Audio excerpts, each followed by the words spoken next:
1967-ലെ 21-ാം ഭേദഗതി നിയമം വഴി ഇന്ത്യൻ ഭരണഘടനയുടെ 8-ാം പട്ടികയിൽ 15-ാമത്തെ ഭാഷയായി ഉൾപ്പെടുത്തിയ ഭാഷ ഏതാണ്? സിന്ധി. 1967-ലെ 21-ാം ഭരണഘടനാ ഭേദഗതി നിയമം സിന്ധി ഭാഷയെ ഇന്ത്യൻ ഭരണഘടനയുടെ 8-ാം പട്ടികയിൽ ഉൾപ്പെടുത്തി. ഇതോടെ ഭരണഘടന അംഗീകരിച്ച ഭാഷകളുടെ എണ്ണം 14-ൽ നിന്ന് 15-ആയി ഉയർന്നു. അസമിൽ നിന്ന് മേഘാലയ എന്ന ഒരു പ്രത്യേക സ്വയംഭരണ സംസ്ഥാനം രൂപീകരിക്കുന്നതിലേക്ക് നയിച്ച ഭരണഘടനാ ഭേദഗതി നിയമം ഏതാണ്? 1969-ലെ 22-ാം ഭേദഗതി നിയമം. 1969-ലെ 22-ാം ഭരണഘടനാ ഭേദഗതി നിയമം അസമിൽ നിന്ന് മേഘാലയ എന്ന സ്വയംഭരണ സംസ്ഥാനം രൂപീകരിക്കുന്നതിന് വ്യവസ്ഥ ചെയ്തു. ഇത് അസമിലെ ചില ഗോത്രമേഖലകളിലെ ജനങ്ങളുടെ താൽപ്പര്യങ്ങൾ സംരക്ഷിക്കുന്നതിന് ലക്ഷ്യമിട്ടുള്ള ഒരു പ്രധാന നടപടിയായിരുന്നു. മൗലികാവകാശങ്ങൾ ഉൾപ്പെടെ ഭരണഘടനയുടെ ഏതൊരു ഭാഗവും ഭേദഗതി ചെയ്യാൻ പാർലമെന്റിന് അധികാരമുണ്ടെന്ന് ഉറപ്പുവരുത്തിയ ഭരണഘടനാ ഭേദഗതി നിയമം ഏതാണ്? 1971-ലെ 24-ാം ഭേദഗതി നിയമം. 1971-ലെ 24-ാം ഭരണഘടനാ ഭേദഗതി നിയമം കേശവാനന്ദ ഭാരതി കേസിന് മുന്നോടിയായി ഭരണഘടനയുടെ ഏതു ഭാഗവും ഭേദഗതി ചെയ്യാനുള്ള പാർലമെന്റിന്റെ അധികാരം വ്യക്തമായി ഉറപ്പിച്ചു. ഇത് ആർട്ടിക്കിൾ 13, 368 എന്നിവ ഭേദഗതി ചെയ്യുകയും മൗലികാവകാശങ്ങൾ ഭേദഗതി ചെയ്യുന്നതിന് തടസ്സമില്ലെന്ന് പ്രഖ്യാപിക്കുകയും ചെയ്തു. ഏത് ഭരണഘടനാ ഭേദഗതി നിയമപ്രകാരമാണ് ലോക്സഭാ സീറ്റുകളുടെ എണ്ണം 525-ൽ നിന്ന് 545-ആയി വർദ്ധിപ്പിച്ചത്? 1973-ലെ 31-ാം ഭേദഗതി നിയമം. 1973-ലെ 31-ാം ഭരണഘടനാ ഭേദഗതി നിയമം ലോക്സഭാ സീറ്റുകളുടെ പരമാവധി എണ്ണം 525-ൽ നിന്ന് 545-ആയി വർദ്ധിപ്പിച്ചു. ജനസംഖ്യാ വർധനവ് കണക്കിലെടുത്തും സംസ്ഥാനങ്ങൾക്കുള്ള പ്രാതിനിധ്യം ഉറപ്പാക്കുന്നതിനുമായാണ് ഈ മാറ്റം വരുത്തിയത്. ഇന്ത്യൻ യൂണിയനിൽ സിക്കിമിന് പൂർണ്ണ സംസ്ഥാന പദവി നൽകിയ ഭരണഘടനാ ഭേദഗതി നിയമം ഏതാണ്? 36-ാം ഭേദഗതി നിയമം. 1975. 1975-ൽ നടന്ന 36-ാം ഭരണഘടനാ ഭേദഗതിയിലൂടെയാണ് സിക്കിം ഇന്ത്യൻ യൂണിയനിലെ 22-ാമത്തെ സംസ്ഥാനമായി മാറിയത്. ഈ ഭേദഗതി 35-ാം ഭേദഗതിക്ക് ശേഷം സിക്കിമിന്റെ സംരക്ഷിത പദവി അവസാനിപ്പിച്ച് പൂർണ്ണ സംസ്ഥാന പദവി ഉറപ്പിച്ചു. ഇന്ത്യൻ ഭരണഘടനയുടെ ആമുഖത്തിൽ സോഷ്യലിസ്റ്റ്, സെക്കുലർ, അഖണ്ഡ എന്നീ വാക്കുകൾ കൂട്ടിച്ചേർത്ത ഭരണഘടനാ ഭേദഗതി നിയമം ഏതാണ്? 42-ാം ഭേദഗതി നിയമം. 1976. 1976-ലെ 42-ാം ഭരണഘടനാ ഭേദഗതി ഇന്ത്യൻ ഭരണഘടനയുടെ ചരിത്രത്തിലെ ഏറ്റവും പ്രധാനപ്പെട്ട ഒന്നായി കണക്കാക്കപ്പെടുന്നു. മിനി കോൺസ്റ്റിറ്റ്യൂഷൻ എന്നും ഇത് അറിയപ്പെടുന്നു. ഈ ഭേദഗതിയിലൂടെയാണ് ആമുഖത്തിൽ സോഷ്യലിസ്റ്റ്, സെക്കുലർ, അഖണ്ഡ എന്നീ വാക്കുകൾ കൂട്ടിച്ചേർത്തത്. 1976-ലെ 42-ാം ഭേദഗതി നിയമപ്രകാരം പൗരന്മാരുടെ മൗലിക കടമകളായി ഇന്ത്യൻ ഭരണഘടനയിൽ കൂട്ടിച്ചേർത്ത ഭാഗം ഏതാണ്?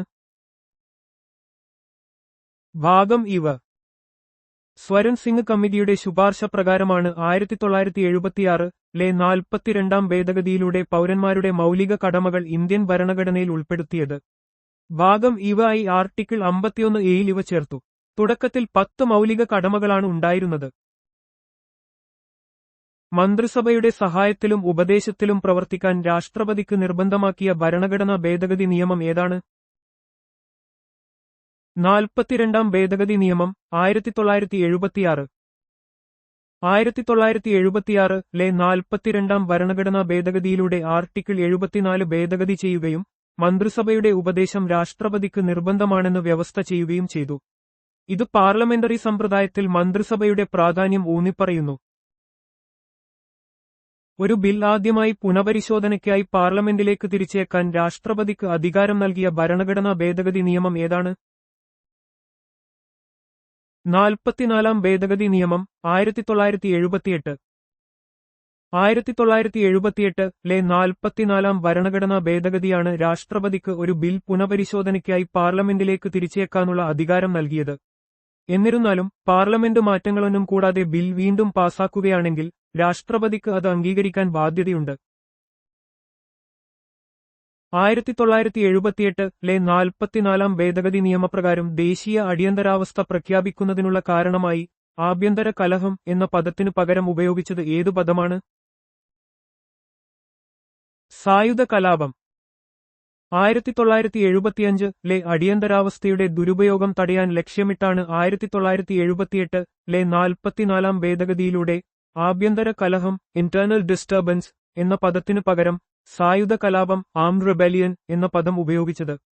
ഇത് അടിയന്തരാവസ്ഥ പ്രഖ്യാപിക്കുന്നതിനുള്ള മാനദണ്ഡങ്ങൾ കൂടുതൽ കർശനമാക്കി. സ്വത്തവകാശം ഒരു മൗലികാവകാശമല്ലാതാക്കുകയും നിയമപരമായ അവകാശമാക്കുകയും ചെയ്ത ഭരണഘടനാ ഭേദഗതി നിയമം ഏതാണ്? 44-ാം ഭേദഗതി നിയമം 1978. 1978-ലെ 44-ാം ഭേദഗതിയിലൂടെയാണ് സ്വത്തവകാശത്തെ മൗലികാവകാശങ്ങളുടെ പട്ടികയിൽ നിന്ന് നീക്കം ചെയ്തത്. ആർട്ടിക്കിൾ 31A, B, C എന്നിവ ഒഴിവാക്കി ആർട്ടിക്കിൾ 300A-യിൽ ഒരു നിയമപരമായ അവകാശമായി ലീഗൽ റൈറ്റ് ഇതിനെ ഉൾപ്പെടുത്തി. ദേശീയ അടിയന്തരാവസ്ഥയുടെ സമയത്ത് പോലും ആർട്ടിക്കിൾ 20, 21 മൗലികാവകാശങ്ങൾ എന്നിവ റദ്ദാക്കാൻ കഴിയില്ലെന്ന് വ്യവസ്ഥ ചെയ്ത ഭരണഘടനാ ഭേദഗതി നിയമം ഏതാണ്? 44-ാം ഭേദഗതി നിയമം 1978. 1978-ലെ 44-ാം ഭരണഘടനാ ഭേദഗതി ദേശീയ അടിയന്തരാവസ്ഥയുടെ ദുരുപയോഗം തടയാൻ ലക്ഷ്യമിട്ട പ്രധാന ഭേദഗതികളിൽ ഒന്നായിരുന്നു. ഈ ഭേദഗതി ആർട്ടിക്കിൾ 20 കുറ്റകൃത്യങ്ങൾക്കുള്ള ശിക്ഷയിൽ നിന്നുള്ള സംരക്ഷണം, ആർട്ടിക്കിൾ 21 ജീവിക്കാനുള്ള അവകാശം, വ്യക്തിസ്വാതന്ത്ര്യം എന്നിവ ദേശീയ അടിയന്തരാവസ്ഥയിലും റദ്ദാക്കാൻ കഴിയില്ലെന്ന് ഉറപ്പുവരുത്തി. കൂറുമാറ്റത്തിന്റെ പേരിൽ പാർലമെന്റ് സംസ്ഥാന നിയമസഭാംഗങ്ങളെ അയോഗ്യരാക്കുന്നതിനുള്ള സംവിധാനം അവതരിപ്പിക്കുകയും 10ാം പട്ടിക 10th ഷെഡ്യൂൾ കൂട്ടിച്ചേർക്കുകയും ചെയ്ത ഭരണഘടനാ ഭേദഗതി നിയമം ഏതാണ്? 52ാം ഭേദഗതി നിയമം 1985. 1985-ലെ 52ാം ഭരണഘടനാ ഭേദഗതിയാണ് കൂറുമാറ്റ നിരോധന നിയമം എന്നറിയപ്പെടുന്നത്. ഈ ഭേദഗതിയിലൂടെയാണ് ഭരണഘടനയിൽ 10ാം പട്ടിക കൂട്ടിച്ചേർത്തത്. രാഷ്ട്രീയപരമായ കൂറുമാറ്റം തടയുക എന്ന ലക്ഷ്യത്തോടെയാണ് ഈ നിയമം കൊണ്ടുവന്നത്. ഭരണഘടനയുടെ ഹിന്ദി ഭാഷയിലുള്ള ആധികാരികമായ പാഠം നൽകാൻ അനുമതി നൽകിയ ഭരണഘടനാ ഭേദഗതി നിയമം ഏതാണ്? 58ാം ഭേദഗതി നിയമം 1987. 1987-ലെ 58ാം ഭരണഘടനാ ഭേദഗതി ഇന്ത്യൻ ഭരണഘടനയുടെ ഹിന്ദി ഭാഷയിലുള്ള ആധികാരികമായ രൂപം പ്രസിദ്ധീകരിക്കാൻ രാഷ്ട്രപതിക്ക് അധികാരം നൽകി. ഇത് ഹിന്ദി ഭാഷയുടെ പ്രാധാന്യം ഭരണഘടനാ തലത്തിൽ അംഗീകരിക്കുന്ന ഒരു നടപടിയായിരുന്നു. പൗരന്മാരുടെ വോട്ടിംഗ് പ്രായം ലോക്സഭ, സംസ്ഥാന നിയമസഭാ തിരഞ്ഞെടുപ്പുകൾക്ക് 21 വയസ്സിൽ നിന്ന് 18 വയസ്സായി കുറച്ച ഭരണഘടനാ ഭേദഗതി നിയമം ഏതാണ്? 61ാം ഭേദഗതി നിയമം 1988. 1988-ലെ 61ാം ഭരണഘടനാ ഭേദഗതിയിലൂടെയാണ് ലോക്സഭ, സംസ്ഥാന നിയമസഭാ തിരഞ്ഞെടുപ്പുകളിൽ വോട്ട് ചെയ്യാനുള്ള പ്രായം 21-ൽ നിന്ന് 18 ആയി കുറച്ചത്. പ്രധാനമന്ത്രി രാജീവ് ഗാന്ധിയുടെ കാലത്താണ് ഈ മാറ്റം നടപ്പിലാക്കിയത്. ഇത് കൂടുതൽ യുവാക്കൾക്ക് രാഷ്ട്രീയ പ്രക്രിയയിൽ പങ്കെടുക്കാൻ അവസരം നൽകി. ഡൽഹിക്ക് ദേശീയ തലസ്ഥാന പ്രദേശം NCT എന്ന പദവി നൽകുകയും 70 അംഗ നിയമസഭയ്ക്ക് വ്യവസ്ഥ ചെയ്യുകയും ചെയ്ത ഭരണഘടനാ ഭേദഗതി നിയമം ഏതാണ്? 69ാം ഭേദഗതി നിയമം 1991. 1991-ലെ 69ാം ഭരണഘടനാ ഭേദഗതി നിയമം ഡൽഹിക്ക് ദേശീയ തലസ്ഥാന പ്രദേശം NCT എന്ന പദവി നൽകി. ഇതനുസരിച്ച് ഡൽഹിക്ക് ഒരു നിയമസഭയും മന്ത്രിസഭയും രൂപീകരിക്കുന്നതിനുള്ള വ്യവസ്ഥകൾ ഉൾപ്പെടുത്തി. അതിൽ 70 അംഗങ്ങളെയാണ് ഉൾക്കൊള്ളിച്ചിരിക്കുന്നത്. രാഷ്ട്രപതി തിരഞ്ഞെടുപ്പിനുള്ള ഇലക്ട്രൽ കോളേജിൽ ഡൽഹി, പുതുച്ചേരി ദേശീയ തലസ്ഥാന പ്രദേശങ്ങളിലെ നിയമസഭകളിലെ തിരഞ്ഞെടുക്കപ്പെട്ട അംഗങ്ങളെ ഉൾപ്പെടുത്തിയ ഭരണഘടനാ ഭേദഗതി നിയമം ഏതാണ്? 70ാം ഭേദഗതി നിയമം 1992. 1992-ലെ 70ാം ഭരണഘടനാ ഭേദഗതിയിലൂടെയാണ് രാഷ്ട്രപതി തിരഞ്ഞെടുപ്പിലെ ഇലക്ട്രൽ കോളേജിൽ ഡൽഹി, പുതുച്ചേരി നിയമസഭകളിലെ തിരഞ്ഞെടുക്കപ്പെട്ട അംഗങ്ങളെ ഉൾപ്പെടുത്തിയത്. ഇത് കേന്ദ്രഭരണ പ്രദേശങ്ങളിലെ ജനപ്രാതിനിധ്യത്തിന് രാഷ്ട്രപതി തിരഞ്ഞെടുപ്പിൽ ഒരു പ്രധാന പങ്ക് നൽകി. 1992-ലെ 71ാം ഭേദഗതി നിയമപ്രകാരം ഇന്ത്യൻ ഭരണഘടനയുടെ 8ാം പട്ടികയിൽ ഉൾപ്പെടുത്തിയ 3 ഭാഷകൾ ഏതെല്ലാം? കൊങ്കിണി, മണിപ്പൂരി, നേപ്പാളി. 1992-ലെ 71ാം ഭരണഘടനാ ഭേദഗതി നിയമം ഇന്ത്യൻ ഭരണഘടനയുടെ 8ാം പട്ടികയിൽ കൊങ്കിണി, മണിപ്പൂരി, നേപ്പാളി എന്നീ 3 ഭാഷകൾ കൂടി ഉൾപ്പെടുത്തി. ഇതോടെ ഭരണഘടന അംഗീകരിച്ച ഔദ്യോഗിക ഭാഷകളുടെ എണ്ണം വർദ്ധിച്ചു. ഭരണഘടനയുടെ ഭാഗം 9 11 പട്ടികയും കൂട്ടിച്ചേർത്തുകൊണ്ട് പഞ്ചായത്തുകൾക്ക് ഭരണഘടനാ പദവി നൽകിയ ഭേദഗതി നിയമം ഏതാണ്? 73 ഭേദഗതി നിയമം 1992. 1992-ലെ 73 ഭരണഘടനാ ഭേദഗതി നിയമമാണ് പഞ്ചായത്തുകൾക്ക് ഭരണഘടനാ പദവി നൽകിയത്. ഇത് ഭരണഘടനയിൽ ഭാഗം 9 11 പട്ടികയും കൂട്ടിച്ചേർത്ത് ഗ്രാമപ്രദേശങ്ങളിലെ തദ്ദേശ സ്വയംഭരണ സ്ഥാപനങ്ങൾക്ക് ഒരു ഏകീകൃത ഘടനയും അധികാരവും ഉറപ്പാക്കി. ഭരണഘടനയിൽ ഭാഗം 6 12 പട്ടികയും കൂട്ടിച്ചേർത്തുകൊണ്ട് നഗരങ്ങളിലെ തദ്ദേശ സ്വയംഭരണ സ്ഥാപനങ്ങൾക്ക് ഭരണഘടനാ പദവി നൽകിയ ഭേദഗതി നിയമം ഏതാണ്? 74 ഭേദഗതി നിയമം 1992. 1992-ലെ 74 ഭരണഘടനാ ഭേദഗതി നിയമം നഗരപ്രദേശങ്ങളിലെ തദ്ദേശ സ്വയംഭരണ സ്ഥാപനങ്ങൾക്ക്, മുനിസിപ്പാലിറ്റികൾ, ഭരണഘടനാപരമായ പദവി നൽകി. ഇത് ഭരണഘടനയിൽ ഭാഗം 6 12 പട്ടികയും കൂട്ടിച്ചേർത്ത് നഗര തദ്ദേശ സ്വയംഭരണ സ്ഥാപനങ്ങളുടെ ഘടന, അധികാരങ്ങൾ, ഉത്തരവാദിത്തങ്ങൾ എന്നിവ വ്യവസ്ഥ ചെയ്തു. ലോക്സഭയിലെയും സംസ്ഥാന നിയമസഭകളിലെയും സീറ്റുകളുടെ പുനഃക്രമീകരണം 2026 വരെ മരവിപ്പിക്കാൻ വ്യവസ്ഥ ചെയ്ത ഭരണഘടനാ ഭേദഗതി നിയമം ഏതാണ്? 84 ഭേദഗതി നിയമം 2001. 2001-ലെ 84 ഭരണഘടനാ ഭേദഗതി നിയമം ലോക്സഭയിലെയും സംസ്ഥാന നിയമസഭകളിലെയും സീറ്റുകളുടെ പുനഃക്രമീകരണം 2026 വരെ മരവിപ്പിച്ചു. ജനസംഖ്യാ നിയന്ത്രണ നടപടികൾ പ്രോത്സാഹിപ്പിക്കുന്നതിനും ദക്ഷിണേന്ത്യൻ സംസ്ഥാനങ്ങൾക്ക് അമിത പ്രാതിനിധ്യം നഷ്ടപ്പെടാതിരിക്കാനും വേണ്ടിയാണ് ഈ തീരുമാനമെടുത്തത്. ഏത് ഭരണഘടനാ ഭേദഗതി നിയമമാണ് പ്രാഥമിക വിദ്യാഭ്യാസത്തിന് മൗലികാവകാശ പദവി നൽകിയത്? 86 ഭേദഗതി നിയമം 2002. 2002-ലെ 86 ഭരണഘടനാ ഭേദഗതി നിയമം പ്രാഥമിക വിദ്യാഭ്യാസത്തെ ഒരു മൗലികാവകാശമാക്കി മാറ്റി. ഇത് ഭരണഘടനയിൽ ആർട്ടിക്കിൾ 21A ഉൾപ്പെടുത്തിക്കൊണ്ട് 6 മുതൽ 14 വയസ്സുവരെയുള്ള കുട്ടികൾക്ക് സൗജന്യവും നിർബന്ധിതവുമായ വിദ്യാഭ്യാസം ഉറപ്പാക്കി. 6 മുതൽ 14 വയസ്സുവരെയുള്ള കുട്ടികൾക്ക് സൗജന്യവും നിർബന്ധിതവുമായ വിദ്യാഭ്യാസം നൽകുന്നതിന് 2002-ലെ 86 ഭേദഗതി നിയമം വഴി കൂട്ടിച്ചേർത്ത അനുച്ഛേദം ഏതാണ്? അനുച്ഛേദം 21A. 2002-ലെ 86 ഭരണഘടനാ ഭേദഗതി നിയമം വഴിയാണ് ഭരണഘടനയിൽ അനുച്ഛേദം 21A ഉൾപ്പെടുത്തിയത്. ഈ അനുച്ഛേദം 6 മുതൽ 14 വയസ്സുവരെയുള്ള കുട്ടികൾക്ക് സൗജന്യവും നിർബന്ധിതവുമായ വിദ്യാഭ്യാസം ഒരു മൗലികാവകാശമായി ഉറപ്പാക്കുന്നു. 2002-ലെ 86 ഭേദഗതി നിയമപ്രകാരം അനുച്ഛേദം 51A-യിൽ കൂട്ടിച്ചേർത്ത മൗലിക കർത്തവ്യം ഏതാണ്? 6 മുതൽ 14 വയസ്സുവരെയുള്ള തന്റെ കുട്ടിക്കോ ആശ്രിതനോ വിദ്യാഭ്യാസത്തിനുള്ള അവസരങ്ങൾ നൽകുക 11ാമത്തെ മൗലിക കർത്തവ്യം. 2002-ലെ 86 ഭരണഘടനാ ഭേദഗതി നിയമം അനുച്ഛേദം 51A-യിൽ ഒരു പുതിയ മൗലിക കർത്തവ്യം 11 സ്വരചിഹ്നം ആമത്തേത് കൂട്ടിച്ചേർത്തു. ഇതനുസരിച്ച് 6 മുതൽ 14 വയസ്സുവരെയുള്ള കുട്ടികൾക്ക് വിദ്യാഭ്യാസത്തിനുള്ള അവസരങ്ങൾ നൽകേണ്ടത് ഓരോ രക്ഷിതാവിന്റെയും ഗാർഡിയന്റെയും കടമയാണ്. 86 ഭേദഗതി നിയമം 2002 പ്രകാരം ആർട്ടിക്കിൾ 45-ലെ നിർദ്ദേശക തത്വം എങ്ങനെയാണ് മാറ്റം വരുത്തിയത്? 6 വയസ്സ് പൂർത്തിയാകുന്നതുവരെ എല്ലാ കുട്ടികൾക്കും ശൈശവകാല പരിചരണവും വിദ്യാഭ്യാസവും നൽകാൻ സംസ്ഥാനം ശ്രമിക്കണമെന്ന് ഇത് ഇപ്പോൾ അനുശാസിക്കുന്നു. 86 ഭരണഘടനാ ഭേദഗതി നിയമം 2002 അനുസരിച്ച് ആർട്ടിക്കിൾ 21A ചേർക്കുകയും വിദ്യാഭ്യാസം ഒരു മൗലികാവകാശമാക്കുകയും ചെയ്തു. ഇതിന്റെ ഭാഗമായി ആർട്ടിക്കിൾ 45-ൽ മാറ്റം വരുത്തി 6 വയസ്സിന് താഴെയുള്ള കുട്ടികൾക്ക് ശൈശവകാല പരിചരണവും വിദ്യാഭ്യാസവും ഉറപ്പാക്കേണ്ടത് സംസ്ഥാനത്തിന്റെ ഉത്തരവാദിത്തമാക്കി. ഈ ഭേദഗതി ഇന്ത്യയിൽ വിദ്യാഭ്യാസ അവകാശ നിയമത്തിന് വഴിയൊരുക്കി. കേന്ദ്രത്തിലും സംസ്ഥാനങ്ങളിലും മന്ത്രിസഭയുടെ വലുപ്പം ലോക്സഭയുടെയും അതത് നിയമസഭയുടെയും ആകെ അംഗബലത്തിന്റെ 15% ആയി പരിമിതപ്പെടുത്തിയ ഭരണഘടനാ ഭേദഗതി നിയമം ഏതാണ്? 91 ഭേദഗതി നിയമം 2003. 91 ഭരണഘടനാ ഭേദഗതി നിയമം 2003 മന്ത്രിസഭയുടെ വലുപ്പം നിയന്ത്രിച്ച് കൂറുമാറ്റം തടയുന്നതിനും കൂടുതൽ കാര്യക്ഷമമായ ഭരണം ഉറപ്പാക്കുന്നതിനും ലക്ഷ്യമിട്ടു. കേന്ദ്രത്തിൽ ലോക്സഭയിലെ ആകെ അംഗബലത്തിന്റെ 15% സംസ്ഥാനങ്ങളിൽ അതത് നിയമസഭയിലെ ആകെ അംഗബലത്തിന്റെ 15% കവിയാൻ പാടില്ലെന്ന് ഈ ഭേദഗതി നിർബന്ധമാക്കുന്നു. ഇത് രാഷ്ട്രീയ സ്ഥിരത ഉറപ്പാക്കാൻ സഹായിച്ചു. 92 ഭേദഗതി നിയമം 2003 പ്രകാരം ഇന്ത്യൻ ഭരണഘടനയുടെ 8ാം പട്ടികയിൽ ഉൾപ്പെടുത്തിയ 4 ഭാഷകൾ ഏതൊക്കെയാണ്? ഇതോടെ ആകെ ഭാഷകളുടെ എണ്ണം 22 ആയി വർദ്ധിച്ചു.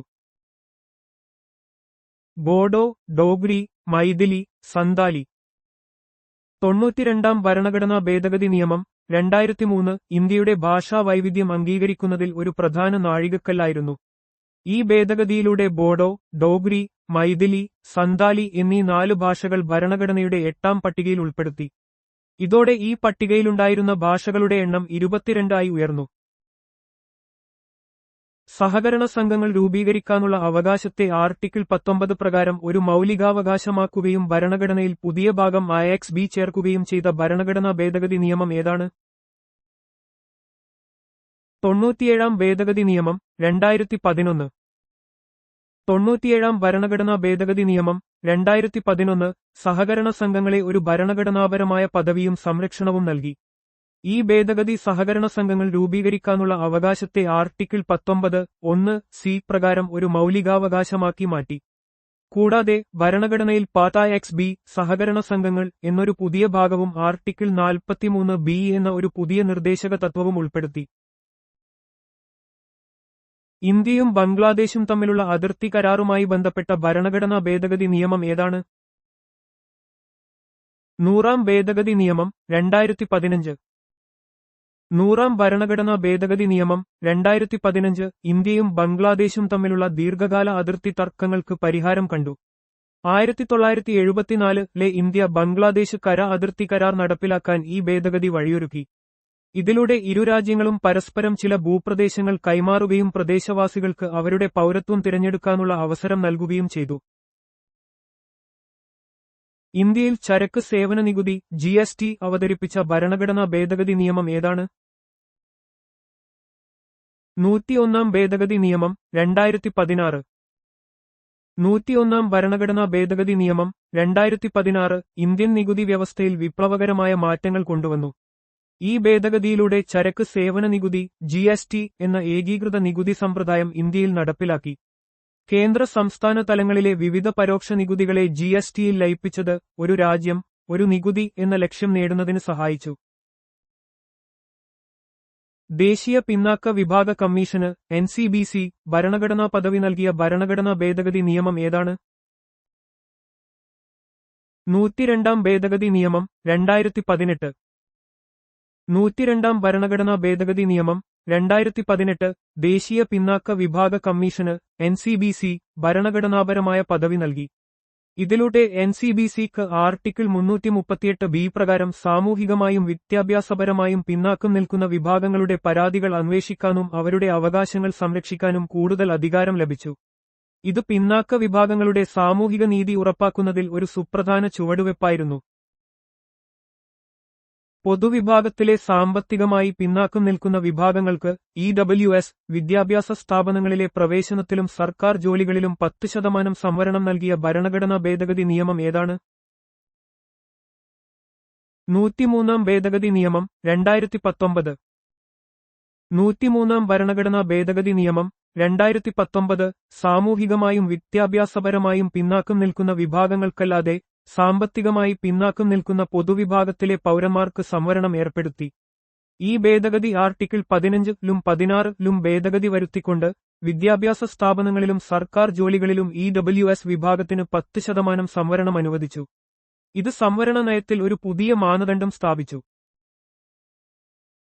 ലോക്സഭയിലും സംസ്ഥാന നിയമസഭകളിലും പട്ടികജാതിക്കാർക്കും പട്ടികവർഗക്കാർക്കുമുള്ള സീറ്റ് സംവരണം 10 വർഷത്തേക്ക് നീട്ടുകയും ഈ സഭകളിലേക്കുള്ള ആംഗ്ലോ ഇന്ത്യക്കാരുടെ നോമിനേഷൻ നിർത്തലാക്കുകയും ചെയ്ത ഭരണഘടനാ ഭേദഗതി നിയമം ഏതാണ്?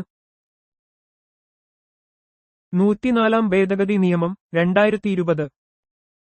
104 ഭരണഘടനാ ഭേദഗതി നിയമം 2020 ലോക്സഭയിലും സംസ്ഥാന നിയമസഭകളിലും പട്ടികജാതിക്കാർക്കും പട്ടികവർഗക്കാർക്കുമുള്ള സംവരണം 2030 ജനുവരി 25 വരെ 10 വർഷത്തേക്ക് കൂടി നീട്ടി.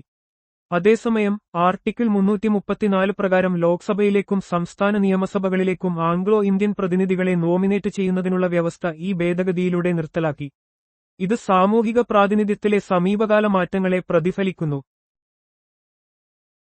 സാമൂഹികമായും വിദ്യാഭ്യാസപരമായും പിന്നാക്കം നിൽക്കുന്ന വിഭാഗങ്ങളെ SEBCS തിരിച്ചറിയാനും വ്യക്തമാക്കാനുമുള്ള സംസ്ഥാന ഗവൺമെന്റുകളുടെയും കേന്ദ്രഭരണ പ്രദേശങ്ങളുടെയും അധികാരം പുനഃസ്ഥാപിച്ച ഭരണഘടനാ ഭേദഗതി നിയമം ഏതാണ്? 105 ഭേദഗതി നിയമം 2021.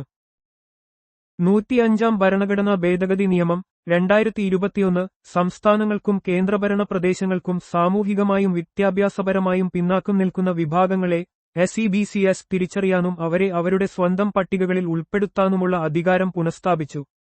സുപ്രീം കോടതിയുടെ ഒരു വിധിയെ തുടർന്നുണ്ടായ അവ്യക്തത നീക്കുന്നതിനും സംസ്ഥാനങ്ങളുടെ അധികാരങ്ങൾ സംരക്ഷിക്കുന്നതിനും ഈ ഭേദഗതി അത്യന്താപേക്ഷിതമായിരുന്നു. ഇത് ഫെഡറൽ ഘടനയെ ശക്തിപ്പെടുത്തുന്ന ഒന്നാണ്. ഇന്ത്യൻ ഭരണഘടനയുടെ യഥാർത്ഥ പതിപ്പിൽ എത്ര ഭാഗങ്ങൾ, അനുച്ഛേദങ്ങൾ, പട്ടികകൾ എന്നിവയുണ്ടായിരുന്നു? 22 ഭാഗങ്ങൾ, 395 അനുച്ഛേദങ്ങൾ, 8 പട്ടികകൾ.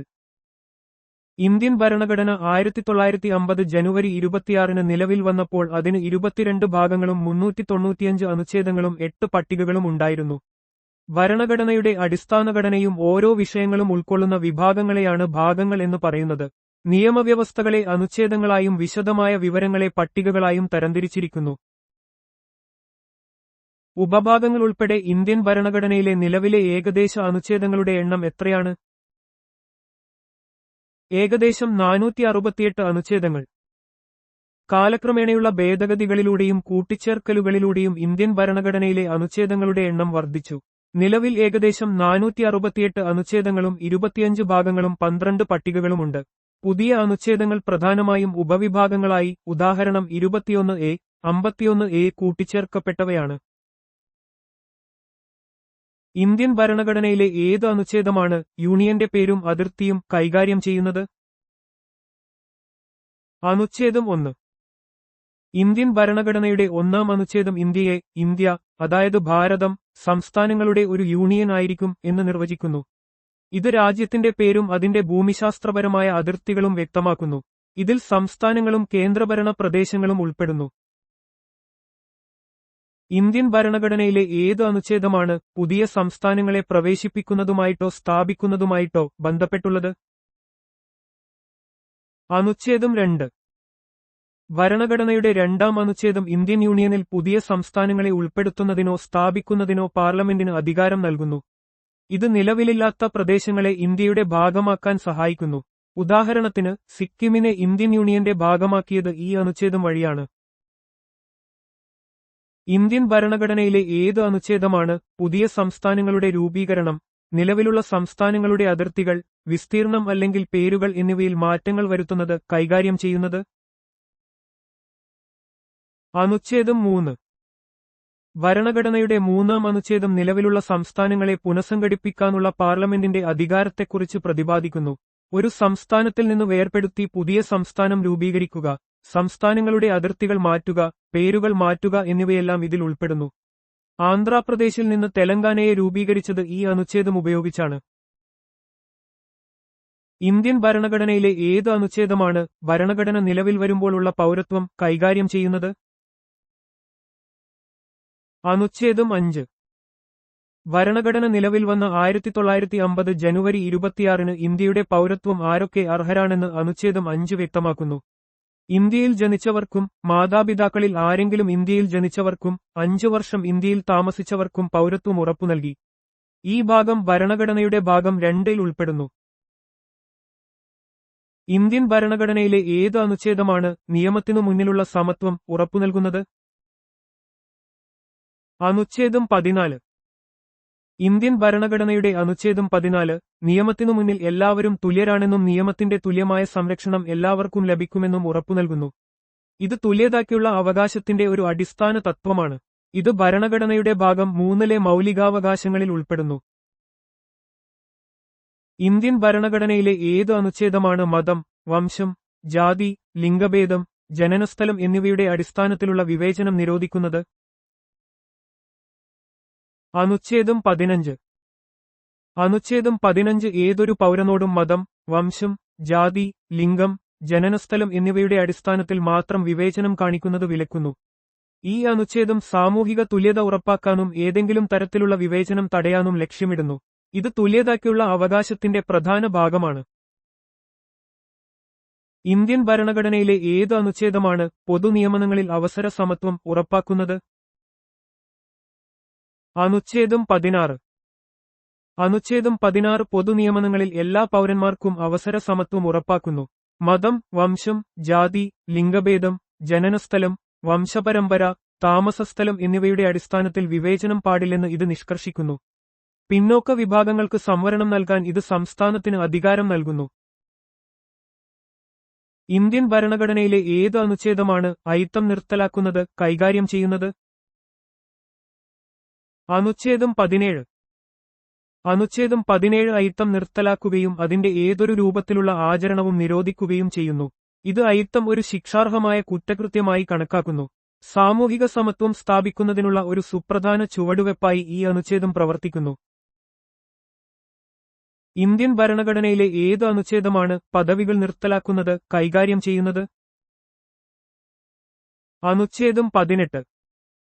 ഇന്ത്യൻ ഭരണഘടനയിലെ 18-ാം അനുച്ഛേദം പദവികൾ നിർത്തലാക്കുന്നതുമായി ബന്ധപ്പെട്ടതാണ്. സൈനികമോ അക്കാദമികമോ ആയ ബഹുമതികൾ ഒഴികെയുള്ള എല്ലാ പദവികളും ഇത് നിരോധിക്കുന്നു. സമത്വത്തിനുള്ള അവകാശത്തിന്റെ ഭാഗമാണിത്. ഇന്ത്യൻ ഭരണഘടനയിലെ ഏത് അനുച്ഛേദമാണ് സംസാര സ്വാതന്ത്ര്യം മുതലായവയുമായി ബന്ധപ്പെട്ട ചില അവകാശങ്ങളുടെ സംരക്ഷണം ഉറപ്പുനൽകുന്നത്? അനുച്ഛേദം 19. ഇന്ത്യൻ ഭരണഘടനയുടെ 19-ാം അനുച്ഛേദം പൗരന്മാർക്ക് 6 തരം സ്വാതന്ത്ര്യങ്ങൾ ഉറപ്പുനൽകുന്നു. അതിൽ പ്രധാനമാണ് സംസാരത്തിനും അഭിപ്രായ പ്രകടനത്തിനുമുള്ള സ്വാതന്ത്ര്യം.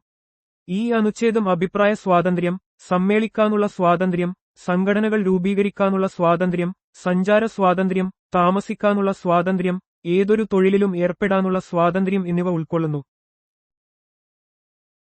ഇന്ത്യൻ ഭരണഘടനയിലെ ഏത് അനുച്ഛേദമാണ് കുറ്റകൃത്യങ്ങൾക്കുള്ള ശിക്ഷയിൽ നിന്നുള്ള സംരക്ഷണം ഉറപ്പുനൽകുന്നത്? അനുച്ഛേദം 20.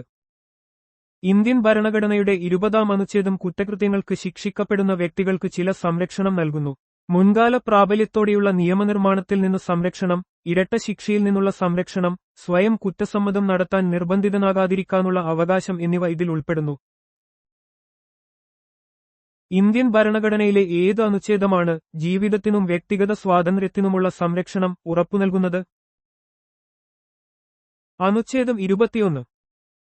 ഇന്ത്യൻ ഭരണഘടനയിലെ 21-ാം അനുച്ഛേദം നിയമപ്രകാരമുള്ള നടപടികളിലൂടെയല്ലാതെ ഒരു വ്യക്തിയുടെ ജീവനോ വ്യക്തിഗത സ്വാതന്ത്ര്യമോ നിഷേധിക്കപ്പെടരുത് എന്ന് പറയുന്നു. ഇത് ഏറ്റവും പ്രധാനപ്പെട്ട മൗലികാവകാശങ്ങളിൽ ഒന്നാണ്. ഇത് ജീവിക്കാനുള്ള അവകാശവും വ്യക്തിപരമായ സ്വാതന്ത്ര്യവും ഉറപ്പാക്കുന്നു. ഇന്ത്യൻ ഭരണഘടനയിലെ ഏത് അനുച്ഛേദമാണ് പ്രാഥമിക വിദ്യാഭ്യാസത്തിനുള്ള അവകാശം ഉറപ്പുനൽകുന്നത്? അനുച്ഛേദം 21A. 86-ാം ഭരണഘടനാ ഭേദഗതി നിയമം 2002 പ്രകാരം കൂട്ടിച്ചേർത്ത അനുച്ഛേദം 21A 6 മുതൽ 14 വയസ്സുവരെയുള്ള എല്ലാ കുട്ടികൾക്കും സൗജന്യവും നിർബന്ധിതവുമായ വിദ്യാഭ്യാസം മൗലികാവകാശമായി ഉറപ്പുനൽകുന്നു. ഇത് വിദ്യാഭ്യാസത്തിനുള്ള അവകാശ നിയമത്തിന് അടിസ്ഥാനമായി വർത്തിക്കുന്നു. ഇന്ത്യൻ ഭരണഘടനയിലെ ഏത് അനുച്ഛേദമാണ് ചില കേസുകളിൽ അറസ്റ്റിനും തടങ്കലിനും എതിരായ സംരക്ഷണം നൽകുന്നത്? അനുച്ഛേദം 22. ഇന്ത്യൻ ഭരണഘടനയുടെ 22-ാം അനുച്ഛേദം അറസ്റ്റ് ചെയ്യപ്പെടുന്ന വ്യക്തികൾക്ക് ചില മൗലികാവകാശങ്ങൾ ഉറപ്പുനൽകുന്നു. അറസ്റ്റ് ചെയ്യപ്പെടുന്ന വ്യക്തിക്ക് അറസ്റ്റിന്റെ കാരണം അറിയിക്കാനുള്ള അവകാശം, അഭിഭാഷകനെ സമീപിക്കാനുള്ള അവകാശം, അറസ്റ്റ് ചെയ്ത് 24 മണിക്കൂറിനുള്ളിൽ മജിസ്ട്രേറ്റിന് മുന്നിൽ ഹാജരാകാനുള്ള അവകാശം എന്നിവ ഇതിൽ ഉൾപ്പെടുന്നു. ഇന്ത്യൻ ഭരണഘടനയിലെ ഏത് അനുച്ഛേദമാണ് മനുഷ്യക്കടത്തും നിർബന്ധിത വേലയും നിരോധിക്കുന്നത്? അനുച്ഛേദം 23. ഇന്ത്യൻ ഭരണഘടനയുടെ 23-ാം അനുച്ഛേദം മനുഷ്യക്കടത്തും നിർബന്ധിത വേലയും നിരോധിക്കുന്നു. ഇത് ചൂഷണത്തിനെതിരെയുള്ള അവകാശത്തിന്റെ ഭാഗമാണ്. ബേഗർ, ബഗ ഉൾപ്പെടെയുള്ള എല്ലാത്തരം നിർബന്ധിത വേലകളും ഈ അനുച്ഛേദം നിരോധിക്കുന്നു. ഇന്ത്യൻ ഭരണഘടനയിലെ ഏത് അനുച്ഛേദമാണ് ഫാക്ടറികളിലും മറ്റും കുട്ടികളെ ജോലിക്ക് നിർത്തുന്നത് നിരോധിക്കുന്നത്? അനുച്ഛേദം 24. ഇന്ത്യൻ ഭരണഘടനയുടെ 24-ാം അനുച്ഛേദം 14 വയസ്സിൽ താഴെയുള്ള കുട്ടികളെ ഫാക്ടറികളിലോ ഖനികളിലോ മറ്റ് അപകടകരമായ ജോലികളിലോ നിയമിക്കുന്നത് നിരോധിക്കുന്നു. ഇത് കുട്ടികളുടെ ചൂഷണം തടയുന്നതിനുള്ള പ്രധാനപ്പെട്ട ഒരു മൗലികാവകാശമാണ്. ഇന്ത്യൻ ഭരണഘടനയിലെ ഏത് അനുച്ഛേദമാണ് മനസ്സാക്ഷിയുടെ സ്വാതന്ത്ര്യവും മതത്തെ സ്വതന്ത്രമായി വിശ്വസിക്കാനും ആചരിക്കാനും പ്രചരിപ്പിക്കാനുമുള്ള സ്വാതന്ത്ര്യം ഉറപ്പുനൽകുന്നത്? അനുച്ഛേദം 25. ഇന്ത്യൻ ഭരണഘടനയുടെ 25-ാം അനുച്ഛേദം എല്ലാ വ്യക്തികൾക്കും മനസ്സാക്ഷിയുടെ സ്വാതന്ത്ര്യവും മതം സ്വതന്ത്രമായി വിശ്വസിക്കാനും ആചരിക്കാനും പ്രചരിപ്പിക്കാനുമുള്ള അവകാശം ഉറപ്പുനൽകുന്നു. ഇത് മതസ്വാതന്ത്ര്യത്തിനുള്ള അവകാശത്തിന്റെ ഭാഗമാണ്. ഇന്ത്യൻ ഭരണഘടനയിലെ ഏത് അനുച്ഛേദമാണ് മതപരമായ കാര്യങ്ങൾ കൈകാര്യം ചെയ്യാനുള്ള സ്വാതന്ത്ര്യം നൽകുന്നത്? അനുച്ഛേദം 26. ഇന്ത്യൻ ഭരണഘടനയുടെ 26-ാം അനുച്ഛേദം മതപരമായ കാര്യങ്ങൾ കൈകാര്യം ചെയ്യാനും മതപരമായ ആവശ്യങ്ങൾക്കായി സ്ഥാപനങ്ങൾ സ്ഥാപിക്കാനും പരിപാലിക്കാനുമുള്ള അവകാശം ഉറപ്പുനൽകുന്നു. ഇത് മതപരമായ സ്ഥാപനങ്ങൾക്ക് സ്വത്ത് സമ്പാദിക്കാനും കൈകാര്യം ചെയ്യാനുമുള്ള സ്വാതന്ത്ര്യവും നൽകുന്നു. ഒരു പ്രത്യേക മതത്തിന്റെ പ്രചാരണത്തിനായി നികുതി അടയ്ക്കുന്നതിൽ നിന്ന് സ്വാതന്ത്ര്യം നൽകുന്ന ഇന്ത്യൻ ഭരണഘടനയിലെ അനുച്ഛേദം ഏതാണ്? അനുച്ഛേദം 27. അനുച്ഛേദം 27 അനുസരിച്ച് ഏതെങ്കിലും ഒരു പ്രത്യേക മതത്തിന്റെയോ മതവിഭാഗത്തിന്റെയോ പരിപാലനത്തിനോ പ്രചാരണത്തിനോ വേണ്ടി നികുതി അടയ്ക്കാൻ ആരെയും നിർബന്ധിക്കാൻ പാടില്ല. ഇത് മതേതരത്വ തത്വത്തിന് ഊന്നൽ നൽകുകയും ഒരു മതത്തിനും പ്രത്യേക പരിഗണന നൽകുന്നില്ലെന്ന് ഉറപ്പാക്കുകയും ചെയ്യുന്നു. ചില വിദ്യാഭ്യാസ സ്ഥാപനങ്ങളിൽ മതപരമായ നിർദ്ദേശങ്ങളിലോ മതപരമായ ആരാധനകളിലോ പങ്കെടുക്കുന്നതിനുള്ള സ്വാതന്ത്ര്യത്തെക്കുറിച്ച് പ്രതിപാദിക്കുന്ന ഇന്ത്യൻ ഭരണഘടനയിലെ അനുച്ഛേദം ഏതാണ്? അനുച്ഛേദം 28. അനുച്ഛേദം 28 പ്രകാരം സർക്കാർ ഫണ്ടിൽ പ്രവർത്തിക്കുന്ന വിദ്യാഭ്യാസ സ്ഥാപനങ്ങളിൽ മതപരമായ നിർദ്ദേശങ്ങളോ മതപരമായ ആരാധനകളോ നൽകാൻ പാടില്ല. മറ്റ് ചില സ്ഥാപനങ്ങളിൽ അത്തരം കാര്യങ്ങളിൽ പങ്കെടുക്കുന്നത് വ്യക്തികളുടെ ഇഷ്ടത്തിനനുസരിച്ചായിരിക്കും. ഇത് വിദ്യാഭ്യാസ സ്ഥാപനങ്ങളിൽ മതപരമായ സ്വാതന്ത്ര്യം ഉറപ്പാക്കുന്നു. ന്യൂനപക്ഷങ്ങളുടെ താൽപ്പര്യങ്ങളുടെ സംരക്ഷണത്തെക്കുറിച്ച് പ്രതിപാദിക്കുന്ന ഇന്ത്യൻ ഭരണഘടനയിലെ അനുച്ഛേദം ഏതാണ്? അനുച്ഛേദം 29. അനുച്ഛേദം 29 ഇന്ത്യയിലെ ഏതൊരു പൗരനും അവരുടെ ഭാഷ, ലിപി, സംസ്കാരം എന്നിവ നിലനിർത്താനും സംരക്ഷിക്കാനും അവകാശം നൽകുന്നു. ഒരു പൗരനെയും മതം, വംശം, ജാതി, ഭാഷ എന്നിവയുടെ അടിസ്ഥാനത്തിൽ സർക്കാർ നടത്തുന്നതോ സഹായം ലഭിക്കുന്നതോ ആയ വിദ്യാഭ്യാസ സ്ഥാപനങ്ങളിൽ പ്രവേശനം നിഷേധിക്കാൻ പാടില്ലെന്ന് ഇത് ഉറപ്പാക്കുന്നു. വിദ്യാഭ്യാസ സ്ഥാപനങ്ങൾ സ്ഥാപിക്കുന്നതിനും ഭരണം നടത്തുന്നതിനുമുള്ള ന്യൂനപക്ഷങ്ങളുടെ അവകാശം ഉറപ്പുനൽകുന്ന ഇന്ത്യൻ ഭരണഘടനയിലെ അനുച്ഛേദം ഏതാണ്? അനുച്ഛേദം 30. അനുച്ഛേദം 30 പ്രകാരം മതപരമോ ഭാഷാപരമോ ആയ എല്ലാ ന്യൂനപക്ഷങ്ങൾക്കും അവർക്ക് ഇഷ്ടമുള്ള വിദ്യാഭ്യാസ സ്ഥാപനങ്ങൾ സ്ഥാപിക്കാനും ഭരണം നടത്താനും അവകാശമുണ്ട്. ന്യൂനപക്ഷങ്ങൾ നടത്തുന്ന വിദ്യാഭ്യാസ സ്ഥാപനങ്ങൾക്ക് സാമ്പത്തിക സഹായം നൽകുമ്പോൾ ഭരണകൂടം വിവേചനം കാണിക്കാൻ പാടില്ലെന്ന് ഈ അനുച്ഛേദം വ്യക്തമാക്കുന്നു. മൗലികാവകാശങ്ങൾ നടപ്പിലാക്കുന്നതിനുള്ള പ്രതിവിധികൾ, റിട്ടുകൾ ഉൾപ്പെടെ നൽകുന്ന ഇന്ത്യൻ ഭരണഘടനയിലെ അനുച്ഛേദം ഏതാണ്? അനുച്ഛേദം 32. അനുച്ഛേദം 32 ഒരു മൗലികാവകാശമാണ്. ഇത് മൗലികാവകാശങ്ങൾ ലംഘിക്കപ്പെട്ടാൽ സുപ്രീം കോടതിയെ സമീപിക്കാനുള്ള അവകാശം പൗരന്മാർക്ക് നൽകുന്നു. Doctor BR. അംബേദ്കർ ഈ അനുച്ഛേദത്തെ ഇന്ത്യൻ ഭരണഘടനയുടെ ഹൃദയവും ആത്മാവും എന്നാണ് വിശേഷിപ്പിച്ചത്. Habeas corpus, mandamus, prohibition, certiorari, quo warranto എന്നിങ്ങനെ 5 തരം റിട്ടുകൾ ഈ അനുച്ഛേദം വഴി പുറപ്പെടുവിക്കാൻ കഴിയും. ജനങ്ങളുടെ ക്ഷേമം പ്രോത്സാഹിപ്പിക്കുന്നതിനായി ഒരു സാമൂഹിക ക്രമം ഉറപ്പാക്കാൻ രാഷ്ട്രത്തോട് നിർദ്ദേശിക്കുന്ന ഇന്ത്യൻ ഭരണഘടനയിലെ അനുച്ഛേദം ഏതാണ്? അനുച്ഛേദം 38. അനുച്ഛേദം 38 ഒരു നിർദ്ദേശക തത്വമാണ്, directive principle of state policy. ഇത് സാമൂഹികവും സാമ്പത്തികവും രാഷ്ട്രീയവുമായ നീതിയിലധിഷ്ഠിതമായ ഒരു സാമൂഹിക ക്രമം സ്ഥാപിക്കാൻ രാഷ്ട്രത്തോട് ആവശ്യപ്പെടുന്നു. വരുമാനത്തിലും പദവിയിലും അവസരങ്ങളിലും സൗകര്യങ്ങളിലുമുള്ള അസമത്വങ്ങൾ കുറയ്ക്കാനും ഇത് രാഷ്ട്രത്തെ പ്രേരിപ്പിക്കുന്നു. രാഷ്ട്രം പിന്തുടരേണ്ട ചില നയതത്വങ്ങൾ നിർവചിക്കുന്ന ഇന്ത്യൻ ഭരണഘടനയിലെ അനുച്ഛേദം ഏതാണ്? അനുച്ഛേദം 39. അനുച്ഛേദം 39 രാഷ്ട്രം പിന്തുടരേണ്ട ചില സുപ്രധാന നയതത്വങ്ങൾ ഉൾക്കൊള്ളുന്നു. എല്ലാ പൗരന്മാർക്കും മതിയായ ഉപജീവനമാർഗത്തിനുള്ള അവകാശം, സ്ത്രീകൾക്കും പുരുഷന്മാർക്കും തുല്യ ജോലിക്ക് തുല്യവേതനം, കുട്ടികളുടെയും തൊഴിലാളികളുടെയും ആരോഗ്യ സംരക്ഷണം തുടങ്ങിയവ ഈ തത്വങ്ങളിൽപ്പെടുന്നു. ഇതൊരു ക്ഷേമരാഷ്ട്ര സങ്കല്പം ലക്ഷ്യമിടുന്നു. തുല്യനീതിയും സൗജന്യ നിയമസഹായവും എന്നതിനെക്കുറിച്ച് പ്രതിപാദിക്കുന്ന ഇന്ത്യൻ ഭരണഘടനയിലെ അനുച്ഛേദം ഏതാണ്? അനുച്ഛേദം 39A. അനുച്ഛേദം 39A 42ാം ഭരണഘടനാ ഭേദഗതി നിയമം 1976 വഴിയാണ് കൂട്ടിച്ചേർത്തത്. ഇത് ദരിദ്രർക്ക് നിയമസഹായം നിഷേധിക്കപ്പെടാതെ നീതി ഉറപ്പാക്കാനുള്ള രാഷ്ട്രത്തിന്റെ കടമയെ ഊന്നിപ്പറയുന്നു. എല്ലാ പൗരന്മാർക്കും തുല്യനീതി ലഭ്യമാക്കുക എന്നതാണ് ഈ അനുച്ഛേദത്തിന്റെ പ്രധാന ലക്ഷ്യം. ഗ്രാമപഞ്ചായത്തുകളുടെ രൂപീകരണം നിർദ്ദേശിക്കുന്ന ഇന്ത്യൻ ഭരണഘടനയിലെ അനുച്ഛേദം ഏതാണ്? അനുച്ഛേദം 40. അനുച്ഛേദം 40 ഗ്രാമപഞ്ചായത്തുകൾ രൂപീകരിക്കാനും സ്വയംഭരണ സ്ഥാപനങ്ങളായി പ്രവർത്തിക്കാൻ അവയ്ക്ക് ആവശ്യമായ അധികാരങ്ങളും അവകാശങ്ങളും നൽകാനും രാഷ്ട്രത്തോട് നിർദ്ദേശിക്കുന്നു. ഇത് ഗാന്ധിയൻ തത്വങ്ങളിൽ അധിഷ്ഠിതമായ ഒരു നിർദ്ദേശക തത്വമാണ്. പിന്നീട് 73ാം ഭരണഘടനാ ഭേദഗതി നിയമം 1992 ഗ്രാമപഞ്ചായത്തുകൾക്ക് ഭരണഘടനാപരമായ പദവി നൽകി. ജോലിക്കുള്ള അവകാശം, വിദ്യാഭ്യാസത്തിനുള്ള അവകാശം, ചില സാഹചര്യങ്ങളിൽ പൊതുസഹായത്തിനുള്ള അവകാശം എന്നിവയെക്കുറിച്ച് പ്രതിപാദിക്കുന്ന ഇന്ത്യൻ ഭരണഘടനയിലെ അനുച്ഛേദം ഏതാണ്? അനുച്ഛേദം 41.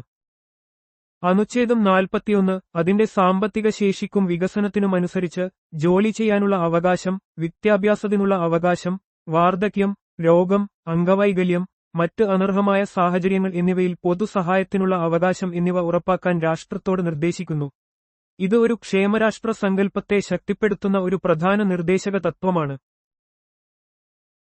ഇന്ത്യൻ ഭരണഘടനയിലെ ഏത് അനുച്ഛേദമാണ് തൊഴിലാളികൾക്ക് ജീവിതവേതനം മുതലായവ കൈകാര്യം ചെയ്യുന്നത്? അനുച്ഛേദം 43. ഇന്ത്യൻ ഭരണഘടനയുടെ അനുച്ഛേദം 43 തൊഴിലാളികൾക്ക് മാന്യമായ ജീവിതവേതനം, വിശ്രമം, സാമൂഹികവും സാംസ്കാരികവുമായ അവസരങ്ങൾ എന്നിവ ഉറപ്പാക്കാൻ സംസ്ഥാനത്തോട് നിർദ്ദേശിക്കുന്ന ഒരു നിർദ്ദേശക തത്വമാണ്. ഇത് ഗാന്ധിയൻ തത്വങ്ങളിൽ ഒന്നായി കണക്കാക്കപ്പെടുന്നു. ഇന്ത്യൻ ഭരണഘടനയിലെ ഏത് അനുച്ഛേദമാണ് പൗരന്മാർക്ക് ഒരു ഏകീകൃത സിവിൽ കോഡ് ഉറപ്പാക്കാൻ സംസ്ഥാനത്തോട് നിർദ്ദേശിക്കുന്നത്? അനുച്ഛേദം 44. അനുച്ഛേദം 44 ഇന്ത്യയുടെ മുഴുവൻ ഭൂപ്രദേശത്തും പൗരന്മാർക്ക് ഒരു ഏകീകൃത civil code, uniform civil code ഉറപ്പാക്കാൻ സംസ്ഥാനത്തോട് ആവശ്യപ്പെടുന്നു. ഇത് വിവാഹം, വിവാഹമോചനം, പിന്തുടർച്ചാവകാശം തുടങ്ങിയ വ്യക്തിഗത നിയമങ്ങളെ ഏകീകരിക്കാൻ ലക്ഷ്യമിടുന്നു. ഇന്ത്യൻ ഭരണഘടനയിലെ ഏത് അനുച്ഛേദമാണ് 6 വയസ്സിൽ താഴെയുള്ള കുട്ടികൾക്ക് ശൈശവകാല പരിചരണവും സൗജന്യവും നിർബന്ധിതവുമായ വിദ്യാഭ്യാസം വ്യവസ്ഥ ചെയ്യുന്നത്? അനുച്ഛേദം 45. അനുച്ഛേദം 45 6 വയസ്സിൽ താഴെയുള്ള കുട്ടികൾക്ക് ശൈശവകാല പരിചരണവും വിദ്യാഭ്യാസവും നൽകാൻ സംസ്ഥാനത്തോട് നിർദ്ദേശിക്കുന്നു. 86ാം ഭേദഗതി നിയമം 2002 വഴി 6 മുതൽ 14 വയസ്സുവരെയുള്ള കുട്ടികൾക്ക് സൗജന്യവും നിർബന്ധിതവുമായ വിദ്യാഭ്യാസം മൗലികാവകാശമാക്കി. അനുച്ഛേദം 21A അനുച്ഛേദം 45 ഉള്ളടക്കം മാറ്റം വരുത്തി. ഇന്ത്യൻ ഭരണഘടനയിലെ ഏത് അനുച്ഛേദമാണ് കൃഷിയുടെയും കന്നുകാലി വളർത്തലിന്റെയും സംഘാടനം കൈകാര്യം ചെയ്യുന്നത്? അനുച്ഛേദം 48. അനുച്ഛേദം 48 ആധുനികവും ശാസ്ത്രീയവുമായ രീതികളിൽ കൃഷിയും കന്നുകാലി വളർത്തലും സംഘടിപ്പിക്കാൻ സംസ്ഥാനത്തോട് നിർദ്ദേശിക്കുന്നു. ഇത് കന്നുകാലികളുടെ വംശനാശം തടയുന്നതിനും അവയുടെ മെച്ചപ്പെടുത്തലിനും ഊന്നൽ നൽകുന്നു. ഇന്ത്യൻ ഭരണഘടനയിലെ ഏത് അനുച്ഛേദമാണ് പരിസ്ഥിതിയുടെ സംരക്ഷണവും മെച്ചപ്പെടുത്തലും വനങ്ങളുടെയും വന്യജീവികളുടെയും സംരക്ഷണം കൈകാര്യം ചെയ്യുന്നത്? അനുച്ഛേദം 48A. അനുച്ഛേദം 48A പരിസ്ഥിതിയെ സംരക്ഷിക്കാനും മെച്ചപ്പെടുത്താനും രാജ്യത്തെ വനങ്ങളെയും വന്യജീവികളെയും സംരക്ഷിക്കാനും സംസ്ഥാനത്തോട് ആവശ്യപ്പെടുന്നു. ഇത് 42ാം ഭേദഗതി നിയമം 1976 വഴിയാണ് ഭരണഘടനയിൽ കൂട്ടിച്ചേർത്തത്.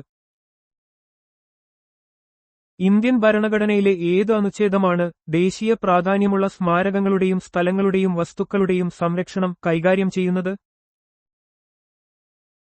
അനുച്ഛേദം 49. അനുച്ഛേദം 49 പാർലമെന്റ് നിയമം വഴി ദേശീയ പ്രാധാന്യമുള്ളതായി പ്രഖ്യാപിച്ചിട്ടുള്ള എല്ലാ സ്മാരകങ്ങളെയും സ്ഥലങ്ങളെയും വസ്തുക്കളെയും സംരക്ഷിക്കാൻ സംസ്ഥാനത്തിന്റെ ബാധ്യത നിർവചിക്കുന്നു. ഇത് നമ്മുടെ സാംസ്കാരിക പൈതൃകം സംരക്ഷിക്കുന്നതിന് ഊന്നൽ നൽകുന്നു. ഇന്ത്യൻ ഭരണഘടനയിലെ ഏത് അനുച്ഛേദമാണ് നീതിന്യായ വ്യവസ്ഥയെ കാര്യനിർവഹണ വിഭാഗത്തിൽ നിന്ന് വേർപെടുത്താൻ നിർദ്ദേശിക്കുന്നത്? അനുച്ഛേദം 50. അനുച്ഛേദം 50 സംസ്ഥാന പൊതുസേവനങ്ങളിൽ നീതിന്യായ വ്യവസ്ഥയെ കാര്യനിർവഹണ വിഭാഗത്തിൽ നിന്ന് വേർപെടുത്താൻ നടപടികൾ സ്വീകരിക്കാൻ സംസ്ഥാനത്തോട് നിർദ്ദേശിക്കുന്നു. ഇത് നീതിന്യായ വ്യവസ്ഥയുടെ സ്വാതന്ത്ര്യം ഉറപ്പാക്കുന്നതിനുള്ള ഒരു സുപ്രധാന നിർദ്ദേശക തത്വമാണ്. ഇന്ത്യൻ ഭരണഘടനയിലെ ഏത് അനുച്ഛേദമാണ് അന്താരാഷ്ട്ര സമാധാനവും സുരക്ഷയും പ്രോത്സാഹിപ്പിക്കുന്നത് കൈകാര്യം ചെയ്യുന്നത്? അനുച്ഛേദം 51. അനുച്ഛേദം 51 അന്താരാഷ്ട്ര സമാധാനവും സുരക്ഷയും പ്രോത്സാഹിപ്പിക്കുന്നതിനും രാഷ്ട്രങ്ങൾക്കിടയിൽ നീതിയും മാന്യവുമായ ബന്ധങ്ങൾ നിലനിർത്തുന്നതിനും അന്താരാഷ്ട്ര നിയമങ്ങളെയും ഉടമ്പടികളെയും മാനിക്കുന്നതിനും അന്താരാഷ്ട്ര തർക്കങ്ങൾ മധ്യസ്ഥതയിലൂടെ പരിഹരിക്കുന്നതിനും സംസ്ഥാനത്തോട് നിർദ്ദേശിക്കുന്നു. ഇന്ത്യൻ ഭരണഘടനയിലെ ഏത് അനുച്ഛേദമാണ് മൗലിക കർത്തവ്യങ്ങൾ വ്യക്തമാക്കുന്നത്? അനുച്ഛേദം 51A. അനുച്ഛേദം 51A 10 മൗലിക കർത്തവ്യങ്ങൾ ഫണ്ടമെന്റൽ ഡ്യൂട്ടീസ് ഉൾക്കൊള്ളുന്നു. ഇത് സ്വരൺ സിംഗ് കമ്മിറ്റിയുടെ ശുപാർശ പ്രകാരം 42ാം ഭേദഗതി നിയമം 1976 വഴി ഭരണഘടനയുടെ ഭാഗം ഇവയിൽ കൂട്ടിച്ചേർത്തു. പിന്നീട് 86ാം ഭേദഗതി നിയമം 2002 വഴി 11ാമത്തെ കർത്തവ്യം കൂട്ടിച്ചേർത്തു. ഇന്ത്യൻ ഭരണഘടനയിലെ ഏത് അനുച്ഛേദമാണ് ഇന്ത്യക്ക് ഒരു രാഷ്ട്രപതി ഉണ്ടായിരിക്കണം എന്ന് പ്രസ്താവിക്കുന്നത്? അനുച്ഛേദം 52.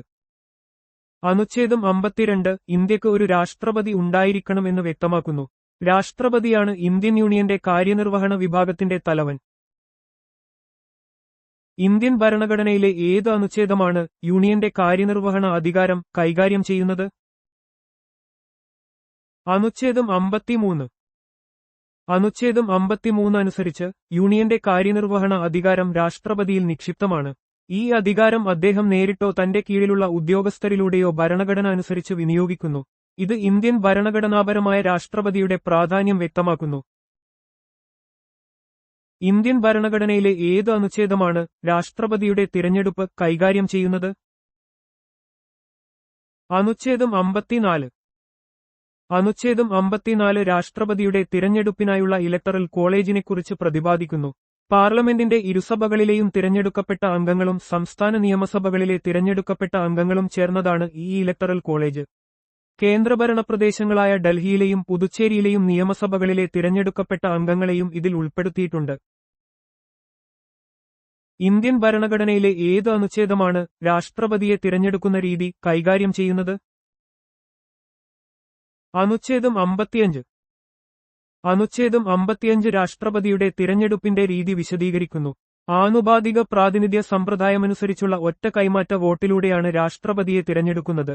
തിരഞ്ഞെടുപ്പ് രഹസ്യ ബാലറ്റിലൂടെയാണ് നടത്തപ്പെടുന്നത്. ഇന്ത്യൻ ഭരണഘടനയിലെ ഏത് അനുച്ഛേദമാണ് രാഷ്ട്രപതിയുടെ പുനർതിരഞ്ഞെടുപ്പിനുള്ള യോഗ്യത കൈകാര്യം ചെയ്യുന്നത്? അനുച്ഛേദം 57. അനുച്ഛേദം 57 ഒരു രാഷ്ട്രപതിക്ക് വീണ്ടും തിരഞ്ഞെടുപ്പിൽ മത്സരിക്കാനുള്ള യോഗ്യതയെക്കുറിച്ച് പറയുന്നു. ഒരു വ്യക്തി എത്ര തവണ വേണമെങ്കിലും രാഷ്ട്രപതി സ്ഥാനത്തേക്ക് വീണ്ടും തിരഞ്ഞെടുക്കപ്പെടാൻ അർഹനാണ്.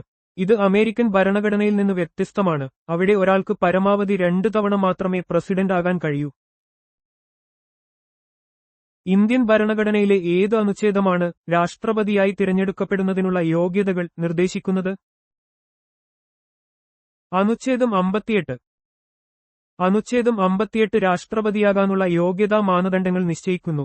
ഒരു വ്യക്തി ഇന്ത്യൻ പൗരനായിരിക്കണം, 35 വയസ്സ് പൂർത്തിയാക്കിയിരിക്കണം, ലോകസഭാംഗമായി തിരഞ്ഞെടുക്കപ്പെടാൻ യോഗ്യനായിരിക്കണം, കൂടാതെ ഏതെങ്കിലും ലാഭകരമായ പദവി വഹിക്കരുത് എന്നിവയാണ് പ്രധാന യോഗ്യതകൾ. ഇന്ത്യൻ ഭരണഘടനയിലെ ഏത് അനുച്ഛേദമാണ് രാഷ്ട്രപതിയുടെ സത്യപ്രതിജ്ഞ അല്ലെങ്കിൽ ഉറപ്പ് കൈകാര്യം ചെയ്യുന്നത്? അനുച്ഛേദം 60. അനുച്ഛേദം 60 രാഷ്ട്രപതി സ്ഥാനമേൽക്കുമ്പോൾ എടുക്കുന്ന സത്യപ്രതിജ്ഞയെക്കുറിച്ച് വിശദീകരിക്കുന്നു. സുപ്രീം കോടതി ചീഫ് ജസ്റ്റിസിന്റെയോ അദ്ദേഹത്തിന്റെ അഭാവത്തിൽ സുപ്രീം കോടതിയിലെ ഏറ്റവും മുതിർന്ന ജഡ്ജിയുടെയോ മുന്നിലാണ് രാഷ്ട്രപതി സത്യപ്രതിജ്ഞ ചെയ്യുന്നത്. ഭരണഘടനയെ സംരക്ഷിക്കുമെന്നും ജനങ്ങളുടെ സേവനത്തിനായി സ്വയം അർപ്പിക്കുമെന്നുമാണ് സത്യപ്രതിജ്ഞ. ഇന്ത്യൻ ഭരണഘടനയിലെ ഏത് അനുച്ഛേദമാണ് രാഷ്ട്രപതിയെ ഇംപീച്ച് ചെയ്യുന്നതിനുള്ള നടപടിക്രമം നിർദ്ദേശിക്കുന്നത്? അനുച്ഛേദം 61. അനുച്ഛേദം 61 രാഷ്ട്രപതിയെ ഭരണഘടനാലംഘനത്തിന് ഇംപീച്ച് ചെയ്യാനുള്ള നടപടിക്രമം വ്യക്തമാക്കുന്നു. പാർലമെന്റിന്റെ ഏതൊരു സഭയിലും ഇംപീച്ച്മെന്റ് നടപടികൾ ആരംഭിക്കാം. ഇതിന് മൊത്തം അംഗസംഖ്യയുടെ 2/3 ഭൂരിപക്ഷം ആവശ്യമാണ്. ഇന്ത്യൻ ചരിത്രത്തിൽ ഇതുവരെ ഒരു രാഷ്ട്രപതിയും ഇംപീച്ച് ചെയ്യപ്പെട്ടിട്ടില്ല. ഇന്ത്യൻ ഭരണഘടനയിലെ ഏത് അനുച്ഛേദമാണ് ഇന്ത്യക്ക് ഒരു ഉപരാഷ്ട്രപതി ഉണ്ടായിരിക്കണം എന്ന് വ്യക്തമാക്കുന്നത്? അനുച്ഛേദം 63. അനുച്ഛേദം 63 ഇന്ത്യൻ യൂണിയന് ഒരു ഉപരാഷ്ട്രപതി ഉണ്ടായിരിക്കണമെന്ന് വ്യവസ്ഥ ചെയ്യുന്നു. ഉപരാഷ്ട്രപതിയുടെ പദവി രാജ്യത്തെ രണ്ടാമത്തെ ഉയർന്ന ഭരണഘടനാ പദവിയാണ്. രാഷ്ട്രപതിയുടെ അഭാവത്തിൽ അദ്ദേഹത്തിന്റെ ചുമതലകൾ നിർവഹിക്കുന്നത് ഉപരാഷ്ട്രപതിയാണ്. ഇന്ത്യൻ ഭരണഘടനയിലെ ഏത് അനുച്ഛേദമാണ് ഉപരാഷ്ട്രപതി രാജ്യസഭയുടെ ഔദ്യോഗിക അധ്യക്ഷനായിരിക്കും എന്ന് വ്യക്തമാക്കുന്നത്? അനുച്ഛേദം 64. അനുച്ഛേദം 64 അനുസരിച്ച് ഉപരാഷ്ട്രപതി രാജ്യസഭയുടെ Council of States ex officio അധ്യക്ഷനാണ്. ഈ പദവിയിലൂടെ അദ്ദേഹം രാജ്യസഭയുടെ അധ്യക്ഷനായി പ്രവർത്തിക്കുകയും സഭയുടെ നടപടിക്രമങ്ങൾ നിയന്ത്രിക്കുകയും ചെയ്യുന്നു. ഈ പദവിക്ക് അദ്ദേഹം ശമ്പളം കൈപ്പറ്റുന്നത് ഉപരാഷ്ട്രപതി എന്ന നിലയിലല്ല, മറിച്ച് രാജ്യസഭാ ചെയർമാൻ എന്ന നിലയിലാണ്. ഇന്ത്യൻ ഭരണഘടനയിലെ ഏത് അനുച്ഛേദമാണ് ഉപരാഷ്ട്രപതിയുടെ തിരഞ്ഞെടുപ്പ് കൈകാര്യം ചെയ്യുന്നത്? അനുച്ഛേദം 66. അനുച്ഛേദം 66 ഉപരാഷ്ട്രപതിയുടെ തിരഞ്ഞെടുപ്പ് പ്രക്രിയ വിശദീകരിക്കുന്നു. പാർലമെന്റിന്റെ ഇരുസഭകളിലെയും ലോകസഭയും രാജ്യസഭയും എല്ലാ അംഗങ്ങളും അടങ്ങുന്ന ഒരു ഇലക്ടറൽ കോളേജാണ് ഉപരാഷ്ട്രപതിയെ തിരഞ്ഞെടുക്കുന്നത്. ഈ തിരഞ്ഞെടുപ്പും ആനുപാതിക പ്രാതിനിധ്യ സമ്പ്രദായമനുസരിച്ചുള്ള ഒറ്റ കൈമാറ്റ വോട്ടിലൂടെയാണ് നടത്തപ്പെടുന്നത്. ഇന്ത്യൻ ഭരണഘടനയുടെ ഏത് അനുച്ഛേദമാണ് പ്രസിഡന്റിന്റെ ചുമതലകൾ മറ്റ് അടിയന്തര സാഹചര്യങ്ങളിൽ നിർവഹിക്കുന്നത് എന്നതുമായി ബന്ധപ്പെട്ടിരിക്കുന്നത്? അനുച്ഛേദം 70. ഇന്ത്യൻ ഭരണഘടനയുടെ അനുച്ഛേദം 70 പ്രസിഡന്റിന്റെ ഓഫീസ് ഒഴിവായിരിക്കുകയോ അല്ലെങ്കിൽ മറ്റ് അപ്രതീക്ഷിത സാഹചര്യങ്ങളിൽ പ്രസിഡന്റിന്റെ ചുമതലകൾ എങ്ങനെ നിർവഹിക്കപ്പെടണമെന്ന് വ്യക്തമാക്കുന്നു. ഇത്തരം സാഹചര്യങ്ങളിൽ പാർലമെന്റിന് ഉചിതമായ വ്യവസ്ഥകളുണ്ടാക്കാൻ അധികാരം നൽകുന്നു. ഇന്ത്യൻ ഭരണഘടനയുടെ ഏത് അനുച്ഛേദമാണ് മാപ്പ് നൽകാനും ചില കേസുകളിൽ ശിക്ഷകൾ റദ്ദാക്കാനും ലഘൂകരിക്കാനും ഇളവ് ചെയ്യാനുമുള്ള പ്രസിഡന്റിന്റെ അധികാരം നൽകുന്നത്? അനുച്ഛേദം 72. അനുച്ഛേദം 72 പ്രകാരം പ്രസിഡന്റിന് ചില കുറ്റങ്ങൾക്ക് ശിക്ഷിക്കപ്പെട്ട വ്യക്തികൾക്ക് മാപ്പ് നൽകാനും ശിക്ഷകൾ ഇളവ് ചെയ്യാനും ലഘൂകരിക്കാനും അല്ലെങ്കിൽ സസ്പെൻഡ് ചെയ്യാനും അധികാരമുണ്ട്. ഇത് നീതിന്യായ വ്യവസ്ഥയിലെ ഒരു പ്രധാന മാനുഷികപരമായ ഇടപെടലാണ്. പ്രസിഡന്റിനെ സഹായിക്കാനും ഉപദേശിക്കാനും ഒരു മന്ത്രിസഭ ഉണ്ടായിരിക്കണം എന്ന് ഇന്ത്യൻ ഭരണഘടനയുടെ ഏത് അനുച്ഛേദമാണ് അനുശാസിക്കുന്നത്? അനുച്ഛേദം 74. അനുച്ഛേദം 74 അനുസരിച്ച് പ്രസിഡന്റിന് തന്റെ ചുമതലകൾ നിർവഹിക്കുന്നതിൽ സഹായവും ഉപദേശവും നൽകുന്നതിന് ഒരു മന്ത്രിസഭ ഉണ്ടായിരിക്കണം. ഈ മന്ത്രിസഭയുടെ തലവൻ പ്രധാനമന്ത്രിയായിരിക്കും. ഇന്ത്യൻ ഭരണഘടനയുടെ ഏത് അനുച്ഛേദമാണ് മന്ത്രിമാരെ സംബന്ധിച്ച മറ്റു വ്യവസ്ഥകൾ കൈകാര്യം ചെയ്യുന്നത്? അനുച്ഛേദം 75. അനുച്ഛേദം 75 പ്രധാനമന്ത്രിയുടെയും മറ്റു മന്ത്രിമാരുടെയും നിയമനം, അവരുടെ കാലാവധി, ഉത്തരവാദിത്തങ്ങൾ, സത്യപ്രതിജ്ഞ, ശമ്പളം, അലവൻസുകൾ എന്നിവയുമായി ബന്ധപ്പെട്ട വിവിധ വ്യവസ്ഥകൾ വിശദീകരിക്കുന്നു. ഏത് അനുച്ഛേദം അനുസരിച്ചാണ് പ്രധാനമന്ത്രിയെ പ്രസിഡന്റ് നിയമിക്കുന്നത്? മറ്റു മന്ത്രിമാരെ പ്രധാനമന്ത്രിയുടെ ഉപദേശപ്രകാരം പ്രസിഡന്റ് നിയമിക്കുന്നത്? അനുച്ഛേദം 75(1). അനുച്ഛേദം 75(1) ഇന്ത്യൻ ഭരണഘടനയിലെ കേന്ദ്ര മന്ത്രിസഭയുടെ രൂപീകരണത്തിന് അടിസ്ഥാനമിടുന്നു. ഇതനുസരിച്ച് പ്രധാനമന്ത്രിയെ പ്രസിഡന്റ് നിയമിക്കുകയും മറ്റു മന്ത്രിമാരെ പ്രധാനമന്ത്രിയുടെ ശുപാർശ പ്രകാരം പ്രസിഡന്റ് നിയമിക്കുകയും ചെയ്യുന്നു. ഇന്ത്യൻ ഭരണഘടനയുടെ ഏത് അനുച്ഛേദമാണ് ഇന്ത്യയുടെ അറ്റോർണി ജനറലിനെ കുറിച്ച് പ്രതിപാദിക്കുന്നത്? അനുച്ഛേദം 76. അനുച്ഛേദം 76 ഇന്ത്യയുടെ അറ്റോർണി ജനറലിന്റെ നിയമനം, യോഗ്യതകൾ, ചുമതലകൾ, അധികാരങ്ങൾ എന്നിവയെക്കുറിച്ച് പറയുന്നു. ഇദ്ദേഹം കേന്ദ്ര സർക്കാരിന്റെ ഏറ്റവും ഉയർന്ന നിയമോപദേഷ്ടാവാണ്. ഇന്ത്യൻ ഭരണഘടനയുടെ ഏത് അനുച്ഛേദമാണ് പാർലമെന്റിന്റെ രൂപീകരണം കൈകാര്യം ചെയ്യുന്നത്? അനുച്ഛേദം 79. അനുച്ഛേദം 79 അനുസരിച്ച് ഇന്ത്യൻ പാർലമെന്റ് പ്രസിഡന്റും രാജ്യസഭയും കൗൺസിൽ ഓഫ് സ്റ്റേറ്റ്സ്, ലോക്സഭയും ഹൌസ് ഓഫ് ദി പീപ്പിൾ ചേർന്നതാണ്. ഇത് ഇന്ത്യയുടെ നിയമനിർമ്മാണ സഭയുടെ ഘടനയെ നിർവചിക്കുന്നു. ഇന്ത്യൻ ഭരണഘടനയുടെ ഏത് അനുച്ഛേദമാണ് സംസ്ഥാനങ്ങളുടെ കൗൺസിലിന്റെ രാജ്യസഭ ഘടന കൈകാര്യം ചെയ്യുന്നത്? അനുച്ഛേദം 80. അനുച്ഛേദം 80 രാജ്യസഭയുടെ അംഗസംഖ്യ, വിവിധ സംസ്ഥാനങ്ങളിൽ നിന്നും കേന്ദ്രഭരണ പ്രദേശങ്ങളിൽ നിന്നുമുള്ള പ്രാതിനിധ്യം, പ്രസിഡന്റ് നാമനിർദ്ദേശം ചെയ്യുന്ന അംഗങ്ങൾ എന്നിവയെക്കുറിച്ച് വിശദീകരിക്കുന്നു. ഇന്ത്യൻ ഭരണഘടനയുടെ ഏത് അനുച്ഛേദമാണ് ജനങ്ങളുടെ സഭയുടെ ലോക്സഭ ഘടന കൈകാര്യം ചെയ്യുന്നത്? അനുച്ഛേദം 81. അനുച്ഛേദം 81 ലോക്സഭയുടെ പരമാവധി അംഗസംഖ്യ, സംസ്ഥാനങ്ങളിൽ നിന്നും കേന്ദ്രഭരണ പ്രദേശങ്ങളിൽ നിന്നുമുള്ള നേരിട്ടുള്ള തിരഞ്ഞെടുപ്പ് വഴി തിരഞ്ഞെടുക്കുന്ന അംഗങ്ങളുടെ എണ്ണം എന്നിവയെക്കുറിച്ച് വ്യക്തമാക്കുന്നു. ഇന്ത്യൻ ഭരണഘടനയുടെ ഏത് അനുച്ഛേദമാണ് പാർലമെന്റ് സഭകളുടെ കാലാവധി കൈകാര്യം ചെയ്യുന്നത്? അനുച്ഛേദം 83. അനുച്ഛേദം 83 രാജ്യസഭ ഒരു സ്ഥിരം സഭയാണെന്നും ലോക്സഭയുടെ സാധാരണ കാലാവധി 5 വർഷമാണെന്നും വ്യക്തമാക്കുന്നു. രാജ്യസഭയുടെ 1/3 അംഗങ്ങൾ ഓരോ 2 വർഷത്തിലും വിരമിക്കുന്നു. ഇന്ത്യൻ ഭരണഘടനയുടെ ഏത് അനുച്ഛേദമാണ് പാർലമെന്റ് അംഗത്വത്തിനുള്ള യോഗ്യതകൾ വ്യക്തമാക്കുന്നത്? അനുച്ഛേദം 84. ഇന്ത്യൻ ഭരണഘടനയുടെ അനുച്ഛേദം 84 പാർലമെന്റ് അംഗത്വത്തിനുള്ള പ്രധാന യോഗ്യതകൾ നിർവചിക്കുന്നു. ഒരു വ്യക്തിക്ക് ലോക്സഭയിലേക്കോ രാജ്യസഭയിലേക്കോ മത്സരിക്കാൻ ആവശ്യമായ പൗരത്വം, പ്രായപരിധി, മറ്റ് യോഗ്യതകൾ എന്നിവ ഈ അനുച്ഛേദത്തിൽ പറയുന്നു. ഇത് പാർലമെന്റിന്റെ സുഗമമായ പ്രവർത്തനത്തിന് അത്യന്താപേക്ഷിതമാണ്. ഇന്ത്യൻ ഭരണഘടനയുടെ ഏത് അനുച്ഛേദമാണ് പാർലമെന്റിന്റെ സമ്മേളനങ്ങൾ, പ്രോറോഗേഷൻ, പിരിച്ചുവിടൽ എന്നിവയെക്കുറിച്ച് പ്രതിപാദിക്കുന്നത്? അനുച്ഛേദം 85. അനുച്ഛേദം 85 പാർലമെന്റ് സമ്മേളനങ്ങൾ വിളിച്ചുചേർക്കാനും പ്രോറോഗ് ചെയ്യാനും ലോക്സഭയെ പിരിച്ചുവിടാനുമുള്ള രാഷ്ട്രപതിയുടെ അധികാരങ്ങളെക്കുറിച്ച് വ്യക്തമാക്കുന്നു. ഒരു സാമ്പത്തിക വർഷത്തിൽ പാർലമെന്റിന്റെ 2 സമ്മേളനങ്ങൾക്കിടയിൽ 6 മാസത്തിൽ കൂടുതൽ ഇടവേള ഉണ്ടാകരുതെന്ന് ഈ അനുച്ഛേദം അനുശാസിക്കുന്നു. ഇത് പാർലമെന്റിന്റെ തുടർച്ചയായ പ്രവർത്തനങ്ങൾ ഉറപ്പാക്കുന്നു. ഇന്ത്യൻ ഭരണഘടനയുടെ ഏത് അനുച്ഛേദമാണ് സംസ്ഥാനങ്ങളുടെ കൗൺസിലിന്റെ രാജ്യസഭ ചെയർമാനെയും ഡെപ്യൂട്ടി ചെയർമാനെയും കുറിച്ച് പ്രതിപാദിക്കുന്നത്? അനുച്ഛേദം 89. അനുച്ഛേദം 89 രാജ്യസഭയുടെ അധ്യക്ഷനെയും ഉപാധ്യക്ഷനെയും കുറിച്ച് പറയുന്നു. ഉപരാഷ്ട്രപതിയാണ് രാജ്യസഭയുടെ എക്സ് ഒഫീഷ്യോ ചെയർമാൻ. രാജ്യസഭാ അംഗങ്ങളിൽ നിന്ന് ഒരു ഡെപ്യൂട്ടി ചെയർമാനെ തിരഞ്ഞെടുക്കുന്നതിനുള്ള വ്യവസ്ഥകളും ഈ അനുച്ഛേദത്തിൽ ഉൾപ്പെടുന്നു. ഇത് സഭയുടെ അധ്യക്ഷസ്ഥാനത്തിന്റെ തുടർച്ച ഉറപ്പാക്കുന്നു. ഇന്ത്യൻ ഭരണഘടനയുടെ ഏത് അനുച്ഛേദമാണ് ജനങ്ങളുടെ സഭയുടെ ലോക്സഭ സ്പീക്കറെയും ഡെപ്യൂട്ടി സ്പീക്കറെയും കുറിച്ച് പ്രതിപാദിക്കുന്നത്? അനുച്ഛേദം 93.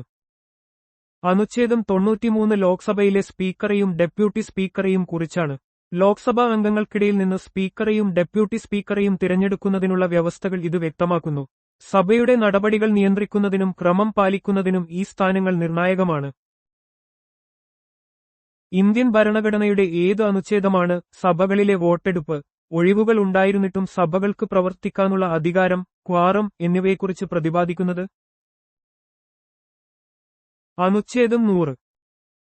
അനുച്ഛേദം 100 സഭകളിലെ വോട്ടെടുപ്പ് നടപടിക്രമങ്ങൾ, അംഗങ്ങളുടെ ഒഴിവുകൾ സഭയുടെ പ്രവർത്തനത്തെ ബാധിക്കില്ല എന്ന വ്യവസ്ഥ, ക്വാറം, സഭാ നടപടികൾക്ക് ആവശ്യമായ കുറഞ്ഞ അംഗസംഖ്യ എന്നിവയെക്കുറിച്ച് വിശദീകരിക്കുന്നു.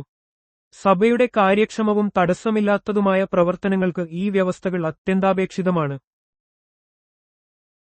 ഇന്ത്യൻ ഭരണഘടനയുടെ ഏത് അനുച്ഛേദമാണ് ചില സാഹചര്യങ്ങളിൽ പാർലമെന്റിന്റെ 2 സഭകളുടെയും സംയുക്ത സമ്മേളനത്തിന് വ്യവസ്ഥ ചെയ്യുന്നത്?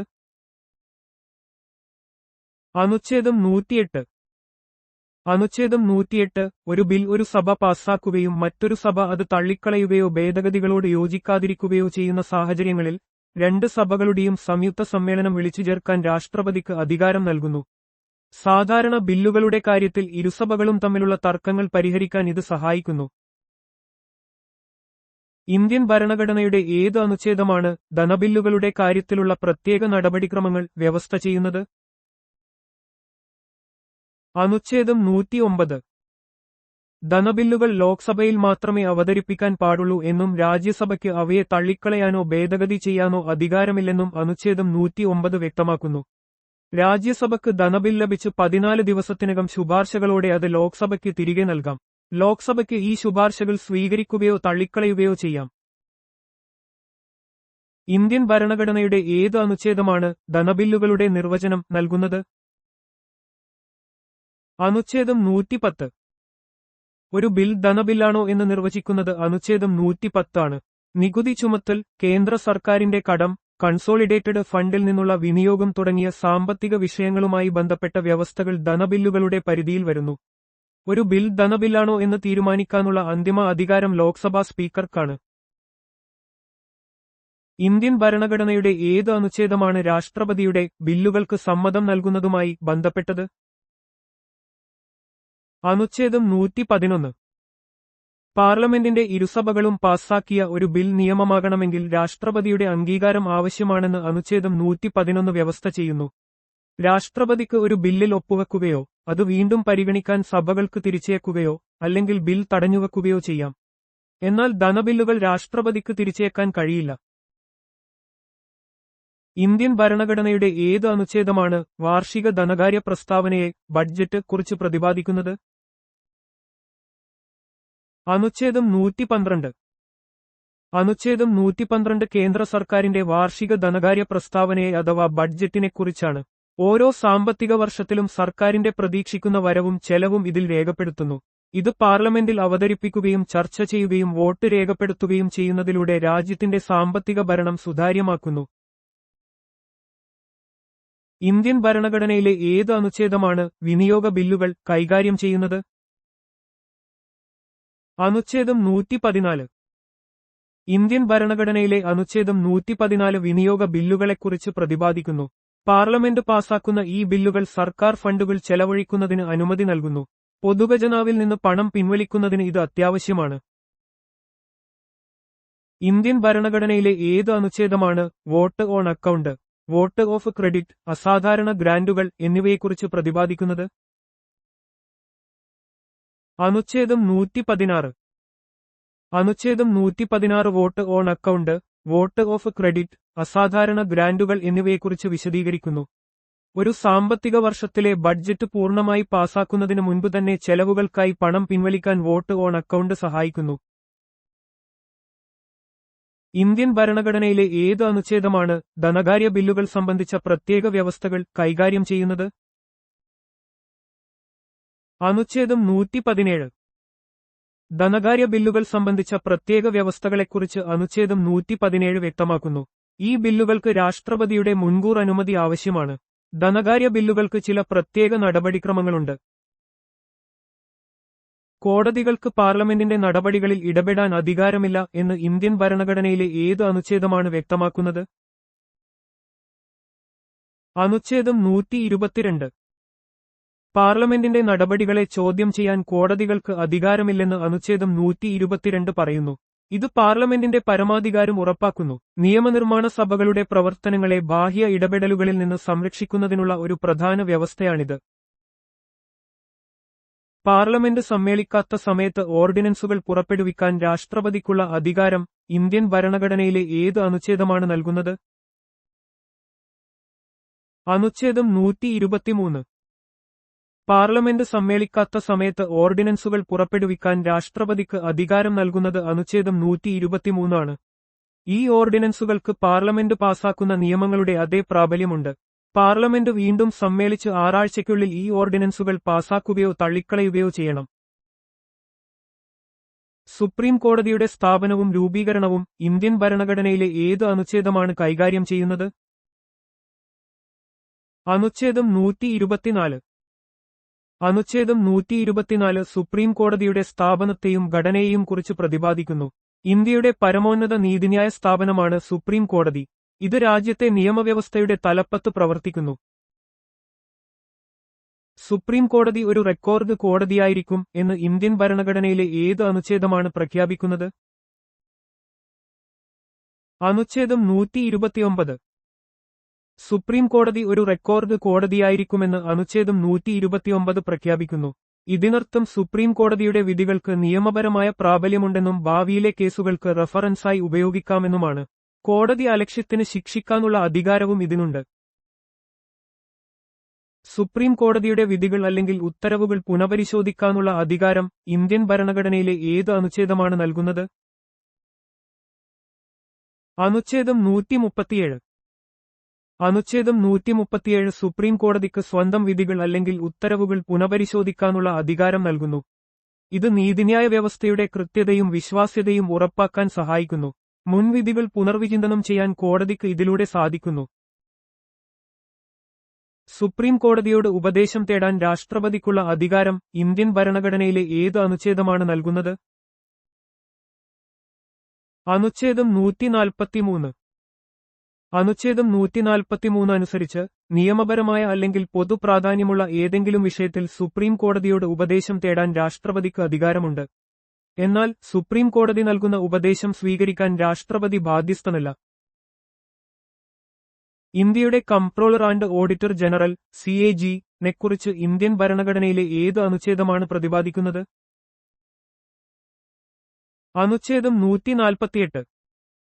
അനുച്ഛേദം 148 ഇന്ത്യയുടെ കംട്രോളർ ആൻഡ് ഓഡിറ്റർ ജനറലിന്റെ CAG നിയമനത്തെയും അധികാരങ്ങളെയും കുറിച്ച് പ്രതിപാദിക്കുന്നു.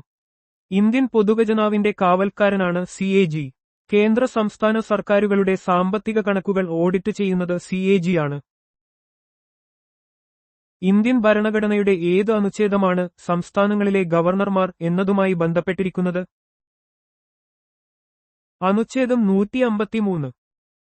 ഇന്ത്യൻ ഭരണഘടനയുടെ ഭാഗം 6 അനുച്ഛേദം 153 ഓരോ സംസ്ഥാനത്തിനും ഒരു ഗവർണർ ഉണ്ടായിരിക്കണമെന്ന് അനുശാസിക്കുന്നു. ഒരേ വ്യക്തിക്ക് ഒന്നോ അതിലധികമോ സംസ്ഥാനങ്ങളുടെ ഗവർണറായി നിയമിക്കപ്പെടാനും സാധിക്കും. ഇത് സംസ്ഥാന എക്സിക്യൂട്ടീവിന്റെ തലവനാണ്. തെക്കേ അമേരിക്കയിലെ ഏറ്റവും വലിയ നഗരം ഏതാണ്? Rio de Janeiro, Brazil. തെക്കേ അമേരിക്കയിലെ ബ്രസീലിലുള്ള റിയോ ഡി ജനീറോയാണ് സാമ്പത്തിക, സാംസ്കാരിക, വിനോദസഞ്ചാര പ്രാധാന്യമുള്ള ഒരു പ്രധാന നഗരം. വലിയ ജനസംഖ്യയും വികസനവും ഈ നഗരത്തിനുണ്ട്. പാറ്റ്ഗോണിയ പീഠഭൂമി എവിടെയാണ് സ്ഥിതി ചെയ്യുന്നത്? തെക്കേ അമേരിക്കയിൽ, പ്രധാനമായും അർജന്റീനയിൽ. പാറ്റ്ഗോണിയ പീഠഭൂമി തെക്കേ അമേരിക്കയുടെ തെക്കേ അറ്റത്താണ് സ്ഥിതി ചെയ്യുന്നത്. ഇത് പ്രധാനമായും അർജന്റീനയിലും ചിലിയിലെ ചില ഭാഗങ്ങളിലുമായി വ്യാപിച്ചുകിടക്കുന്നു. വരണ്ടതും തണുപ്പുള്ളതുമായ കാലാവസ്ഥയാണ് ഇവിടുത്തെ പ്രധാന സവിശേഷത. ലോകത്തിലെ ഏറ്റവും നീളമുള്ള പർവ്വതനിര ഏതാണ്? ആൻഡിസ്. ആൻഡിസ് പർവ്വതനിര ലോകത്തിലെ ഏറ്റവും നീളമുള്ള പർവ്വതനിരയാണ്. തെക്കേ അമേരിക്കയുടെ പടിഞ്ഞാറൻ തീരത്തുകൂടി 7000 കിലോമീറ്ററിലധികം ദൂരത്തിൽ ഇത് വ്യാപിച്ചുകിടക്കുന്നു. 7 തെക്കേ അമേരിക്കൻ രാജ്യങ്ങളിലൂടെ ഇത് കടന്നുപോകുന്നു.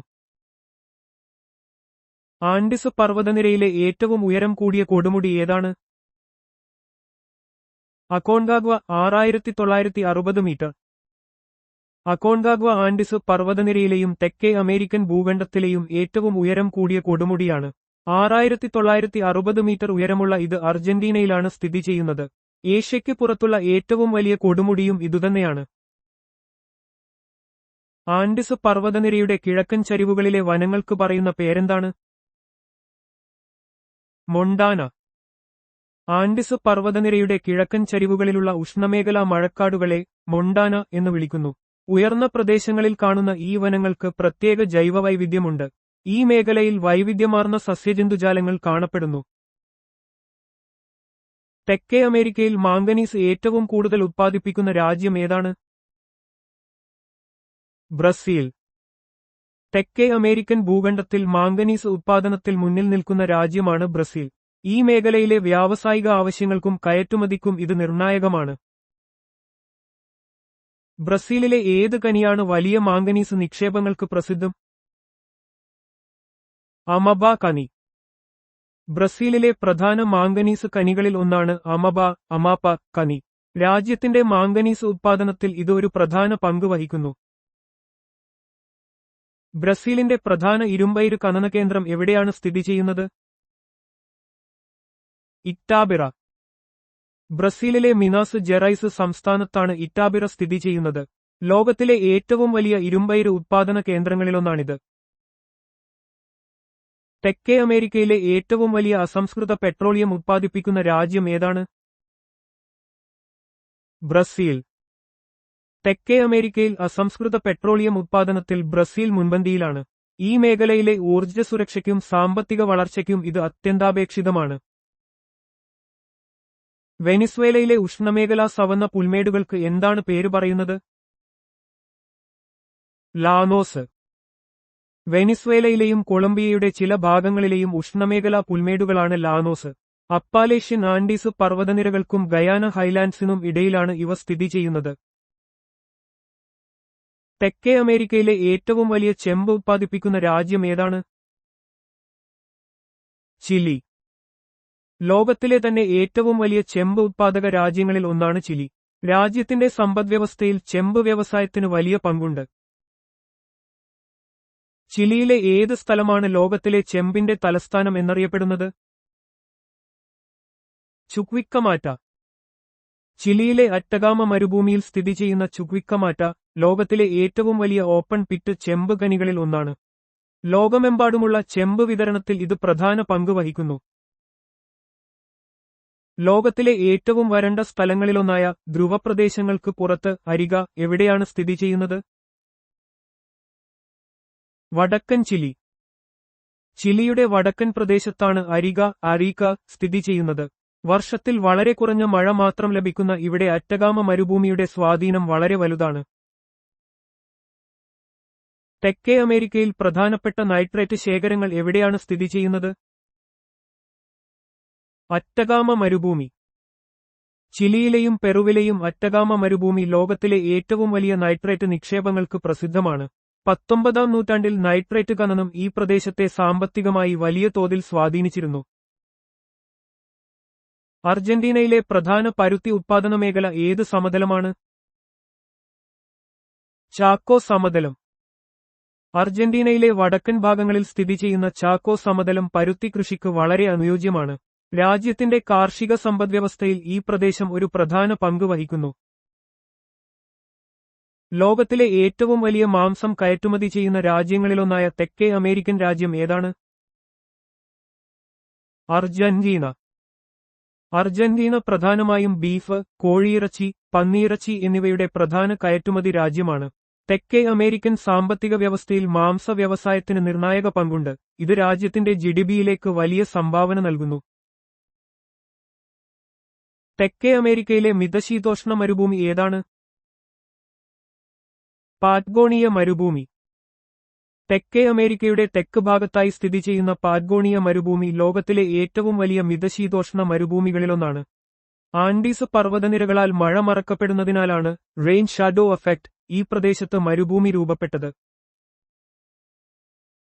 തെക്കേ അമേരിക്കയിലെ ഏറ്റവും വലിയ കരബന്ധിത രാജ്യം ഏതാണ്? ബൊളീവിയ. തെക്കേ അമേരിക്കയിലെ ഏറ്റവും വലിയ കരബന്ധിത രാജ്യം ബൊളീവിയയാണ്.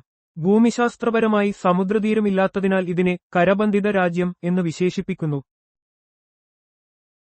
തെക്കേ അമേരിക്കയിലെ കരബന്ധിത രാജ്യങ്ങൾ ഏതൊക്കെയാണ്? ബൊളീവിയയും പരാഗ്വേയും. തെക്കേ അമേരിക്കയിൽ സമുദ്രതീരമില്ലാത്ത രണ്ട് രാജ്യങ്ങളാണ് ബൊളീവിയയും പരാഗ്വേയും. ഈ രാജ്യങ്ങൾക്ക് അന്താരാഷ്ട്ര വ്യാപാരത്തിനും മറ്റു കാര്യങ്ങൾക്കും കടൽ തുറമുഖങ്ങളിലേക്കുള്ള പ്രവേശനത്തിനായി അയൽരാജ്യങ്ങളെ ആശ്രയിക്കേണ്ടി വരുന്നു. മെഡിറ്ററേനിയൻ കാലാവസ്ഥ കാരണം തെക്കേ അമേരിക്കയിൽ ശൈത്യകാലത്ത് മഴ ലഭിക്കുന്ന പ്രദേശം ഏതാണ്? മധ്യ ചിലി. മധ്യ ചിലിയിൽ മെഡിറ്ററേനിയൻ കാലാവസ്ഥയാണ് അനുഭവപ്പെടുന്നത്. ഇത് വരണ്ട വേനൽക്കാലവും ശൈത്യകാലത്ത് മഴയും നൽകുന്നു. ഈ പ്രത്യേകത കാർഷിക മേഖലയ്ക്കും ജലലഭ്യതയ്ക്കും നിർണായകമാണ്. തെക്കേ അമേരിക്കയുടെ പടിഞ്ഞാറൻ തീരപ്രദേശങ്ങളിലെ കടൽ പക്ഷികളിൽ നിന്ന് ലഭിക്കുന്ന ഫോസ്ഫറസ് സമ്പുഷ്ടമായ വളം എന്തു പേരിലാണ് അറിയപ്പെടുന്നത്? ഗ്വാനോ. തെക്കേ അമേരിക്കയുടെ പടിഞ്ഞാറൻ തീരങ്ങളിൽ, പ്രത്യേകിച്ച് പെറുവിലെ ദ്വീപുകളിൽ കാണുന്ന കടൽ പക്ഷികളുടെ കാഷ്ടത്തിൽ നിന്ന് ലഭിക്കുന്ന വളമാണ് ഗ്വാനോ. ഇത് ഉയർന്ന ഫോസ്ഫറസ്, നൈട്രജൻ, പൊട്ടാസ്യം എന്നിവയാൽ സമ്പുഷ്ടമായതിനാൽ ഒരു മികച്ച ജൈവവളമായി ഉപയോഗിക്കുന്നു. ഒലീവ് റിഡ്ലി ഉൾപ്പെടെയുള്ള കടലാമകളുടെ സ്വാഭാവിക ആവാസകേന്ദ്രമായ ഇക്വഡോറിലെ ദ്വീപ് ഏതാണ്? ഗാലപ്പഗോസ് ദ്വീപുകൾ. ഇക്വഡോറിന്റെ ഭാഗമായ ഗാലപ്പഗോസ് ദ്വീപുകൾ അദ്വിതീയമായ ജൈവവൈവിധ്യത്തിന് പേരുകേട്ടതാണ്. ചാൾസ് ഡാർവിന്റെ പരിണാമ സിദ്ധാന്തത്തിന് ഈ ദ്വീപുകളിലെ ജീവിവർഗങ്ങളെക്കുറിച്ചുള്ള പഠനങ്ങൾ വലിയ സംഭാവന നൽകിയിട്ടുണ്ട്. ഒലീവ് റിഡ്ലി കടലാമകളുടെ പ്രധാന പ്രജനന കേന്ദ്രങ്ങളിലൊന്നു കൂടിയാണിത്. ബ്രസീലിന്റെ തലസ്ഥാനവും കറൻസിയും എന്താണ്? തലസ്ഥാനം ബ്രസീലിയ, കറൻസി റിയാൽ. ബ്രസീൽ തെക്കേ അമേരിക്കയിലെ ഏറ്റവും വലിയ രാജ്യമാണ്. 1960-ൽ റിയോ ഡി ജനീറോയിൽ നിന്ന് തലസ്ഥാനം ബ്രസീലിയയിലേക്ക് മാറ്റി. ബ്രസീലിയ ഒരു ആസൂത്രിത നഗരമാണ്. അർജന്റീനയുടെ തലസ്ഥാനവും കറൻസിയും എന്താണ്? തലസ്ഥാനം ബ്യൂണസ് ഐറിസ്, കറൻസി പെസോ. തെക്കേ അമേരിക്കയിലെ രണ്ടാമത്തെ വലിയ രാജ്യമാണ് അർജന്റീന. നല്ല കാറ്റുകൾ എന്ന് അർത്ഥം വരുന്ന ബ്യൂണസ് ഐറിസ് അർജന്റീനയുടെ സാമ്പത്തിക, സാംസ്കാരിക, രാഷ്ട്രീയ കേന്ദ്രമാണ്. പെറുവിന്റെ തലസ്ഥാനവും കറൻസിയും എന്താണ്? തലസ്ഥാനം ലിമ, കറൻസി ന്യൂവോ സോൾ. ആൻഡീസ് പർവ്വതനിരകളോട് ചേർന്നുള്ള പസഫിക് തീരത്ത് സ്ഥിതി ചെയ്യുന്ന രാജ്യമാണ് പെറു. ലിമ പെറുവിന്റെ തലസ്ഥാനവും ഏറ്റവും വലിയ നഗരവുമാണ്. ഇത് സ്പാനിഷ് കൊളോണിയൽ കാലഘട്ടത്തിലെ വാസ്തുവിദ്യയ്ക്ക് പേരുകേട്ടതാണ്. ഏത് ഭൂഖണ്ഡമാണ് ചിലപ്പോൾ ഭാവിയിലെ ഭൂഖണ്ഡം എന്ന് അറിയപ്പെടുന്നത്?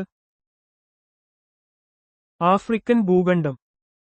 ആഫ്രിക്കൻ ഭൂഖണ്ഡം അതിന്റെ വലിയ ജനസംഖ്യ, വിഭവങ്ങൾ, സാമ്പത്തിക വളർച്ചാ സാധ്യതകൾ എന്നിവ കാരണം ഭാവിയിലെ ഭൂഖണ്ഡം എന്ന് വിശേഷിപ്പിക്കപ്പെടുന്നു. യുവജനങ്ങളുടെ വലിയൊരു വിഭാഗവും പ്രകൃതി വിഭവങ്ങളുടെ ലഭ്യതയും ഈ പേരിന് കാരണമാകുന്നു. വിസ്തീർണമനുസരിച്ച് ലോകത്തിലെ രണ്ടാമത്തെ വലിയ ഭൂഖണ്ഡം ഏതാണ്? ആഫ്രിക്ക. വിസ്തീർണത്തിന്റെ അടിസ്ഥാനത്തിൽ ആഫ്രിക്ക ലോകത്തിലെ രണ്ടാമത്തെ വലിയ ഭൂഖണ്ഡമാണ്. ഏഷ്യയാണ് ഏറ്റവും വലിയ ഭൂഖണ്ഡം. ആഫ്രിക്കയിൽ 54 പരമാധികാര രാജ്യങ്ങളുണ്ട്. ഏത് തദ്ദേശീയ വിഭാഗമാണ് ആഫ്രിക്കൻ ഭൂഖണ്ഡത്തിലെ ആദിമനിവാസികളായി കണക്കാക്കപ്പെടുന്നത്? നെഗ്രിറ്റോ. നെഗ്രിറ്റോകൾ ആഫ്രിക്കൻ ഭൂഖണ്ഡത്തിലെ ചില പ്രദേശങ്ങളിലെ തദ്ദേശീയരായ ജനവിഭാഗങ്ങളാണ്. മധ്യ ആഫ്രിക്കയിലെ പിഗ്മികൾ, പെഗ്മീസ്, ഈ വിഭാഗത്തിൽപ്പെടുന്നു. ഇവരുടെ ചരിത്രപരമായ വേരുകൾ ആഫ്രിക്കയിൽ കണ്ടെത്താവുന്നതാണ്. ആഫ്രിക്കയുടെ പടിഞ്ഞാറ്, കിഴക്ക് ഭാഗങ്ങളെ അതിർത്തി പങ്കിടുന്ന സമുദ്രങ്ങൾ ഏവ? അറ്റ്ലാന്റിക് സമുദ്രം പടിഞ്ഞാറ്, ഇന്ത്യൻ മഹാസമുദ്രം കിഴക്ക്. ആഫ്രിക്കൻ ഭൂഖണ്ഡത്തിന്റെ പടിഞ്ഞാറ് ഭാഗത്ത് അറ്റ്ലാന്റിക് സമുദ്രവും കിഴക്ക് ഭാഗത്ത് ഇന്ത്യൻ മഹാസമുദ്രവുമാണ്. ഈ രണ്ട് പ്രധാന സമുദ്രങ്ങൾ ആഫ്രിക്കൻ തീരങ്ങളെ ചൂഴ്ന്നുനിൽക്കുന്നു. ആഫ്രിക്കൻ ഭൂഖണ്ഡത്തെ മൊറോക്കോ, യൂറോപ്യൻ ഭൂഖണ്ഡത്തിൽ സ്പെയിൻ നിന്ന് വേർതിരിക്കുന്ന കടലിടുക്ക് ഏതാണ്? ജിബ്രാൾട്ടർ കടലിടുക്ക്. ജിബ്രാൾട്ടർ കടലിടുക്ക് അറ്റ്ലാന്റിക് സമുദ്രത്തെ മെഡിറ്ററേനിയൻ കടലുമായി ബന്ധിപ്പിക്കുന്നു. ഇത് യൂറോപ്പിലെ സ്പെയിനിനെയും ആഫ്രിക്കയിലെ മൊറോക്കോയെയും തമ്മിൽ വേർതിരിക്കുന്നു. തന്ത്രപ്രധാനമായ ഒരു കവാടമാണിത്. ആഫ്രിക്കൻ ഭൂഖണ്ഡത്തിലെ ഏറ്റവും വലിയ തടാകം ഏതാണ്? വിക്ടോറിയ തടാകം. വിക്ടോറിയ തടാകം ആഫ്രിക്കയിലെ ഏറ്റവും വലിയ തടാകവും ലോകത്തിലെ ശുദ്ധജല തടാകങ്ങളിൽ വിസ്തീർണത്തിൽ രണ്ടാമത്തേതുമാണ്. ഉഗാണ്ട, കെനിയ, ടാൻസാനിയ എന്നീ രാജ്യങ്ങളുടെ അതിർത്തികളിലായി ഇത് സ്ഥിതിചെയ്യുന്നു. വിക്ടോറിയ തടാകത്തിലൂടെ കടന്നുപോകുന്ന പ്രധാന അക്ഷാംശരേഖ ഏതാണ്? ഭൂമധ്യരേഖ. ഭൂമധ്യരേഖ ഈക്വേറ്റർ വിക്ടോറിയ തടാകത്തിലൂടെ കടന്നുപോകുന്നു. ഈ ഭൂമിശാസ്ത്രപരമായ സ്ഥാനം തടാകത്തിന്റെ കാലാവസ്ഥയെയും ജൈവവൈവിധ്യത്തെയും സ്വാധീനിക്കുന്നു. ഭൂമധ്യരേഖയും ഉത്തരായനരേഖയും ദക്ഷിണായനരേഖയും കടന്നുപോകുന്ന ഏക ഭൂഖണ്ഡം ഏതാണ്? ആഫ്രിക്ക. ആഫ്രിക്കൻ ഭൂഖണ്ഡത്തിലൂടെ ഭൂമധ്യരേഖ, ഉത്തരായനരേഖ, ട്രോപ്പിക് ഓഫ് ക്യാൻസർ, ദക്ഷിണായനരേഖ, ട്രോപ്പിക് ഓഫ് കാപ്രിക്കോൺ എന്നിവയെല്ലാം കടന്നുപോകുന്നു. ഇത് ആഫ്രിക്കയെ വൈവിധ്യമാർന്ന കാലാവസ്ഥാ മേഖലകളുള്ള ഒരു അതുല്യ ഭൂഖണ്ഡമാക്കുന്നു. ലോകത്തിലെ ഏറ്റവും നീളമേറിയ നദിയായ നൈലിന്റെ ഉത്ഭവസ്ഥാനം ഏതാണ്? വിക്ടോറിയ തടാകം. ലോകത്തിലെ ഏറ്റവും നീളമേറിയ നദിയായ നൈൽ നദിക്ക് രണ്ട് പ്രധാന പോഷകനദികളാണുള്ളത്, വൈറ്റ് നൈലും ബ്ലൂ നൈലും. ഇവയിൽ വൈറ്റ് നൈലിന്റെ പ്രധാന ഉറവിടം വിക്ടോറിയ തടാകമാണ്. നൈൽ നദി ഏത് കടലിലേക്കാണ് ഒഴുകിച്ചേരുന്നത്? മെഡിറ്ററേനിയൻ കടൽ. നൈൽ നദി ആഫ്രിക്കയുടെ വടക്കൻ ഭാഗത്തുകൂടി നിരവധി രാജ്യങ്ങളിലൂടെ ഒഴുകി മെഡിറ്ററേനിയൻ കടലിൽ പതിക്കുന്നു. ഈ നദി ഈജിപ്ത്, സുഡാൻ തുടങ്ങിയ രാജ്യങ്ങളുടെ സംസ്കാരത്തിലും സമ്പദ്വ്യവസ്ഥയിലും നിർണായക പങ്ക് വഹിച്ചിട്ടുണ്ട്. അസ്വാൻ അണക്കെട്ട് ഏത് നദിയിലാണ് നിർമ്മിച്ചിരിക്കുന്നത്? നൈൽ നദിയിൽ. അസ്വാൻ അണക്കെട്ട് ഈജിപ്തിലെ നൈൽ നദിയിൽ സ്ഥിതിചെയ്യുന്നു. ഈ അണക്കെട്ട് ജലസേചനം, വൈദ്യുതി ഉത്പാദനം, നൈൽ നദിയിലെ വെള്ളപ്പൊക്കം നിയന്ത്രിക്കൽ എന്നിവയ്ക്ക് സഹായിക്കുന്നു.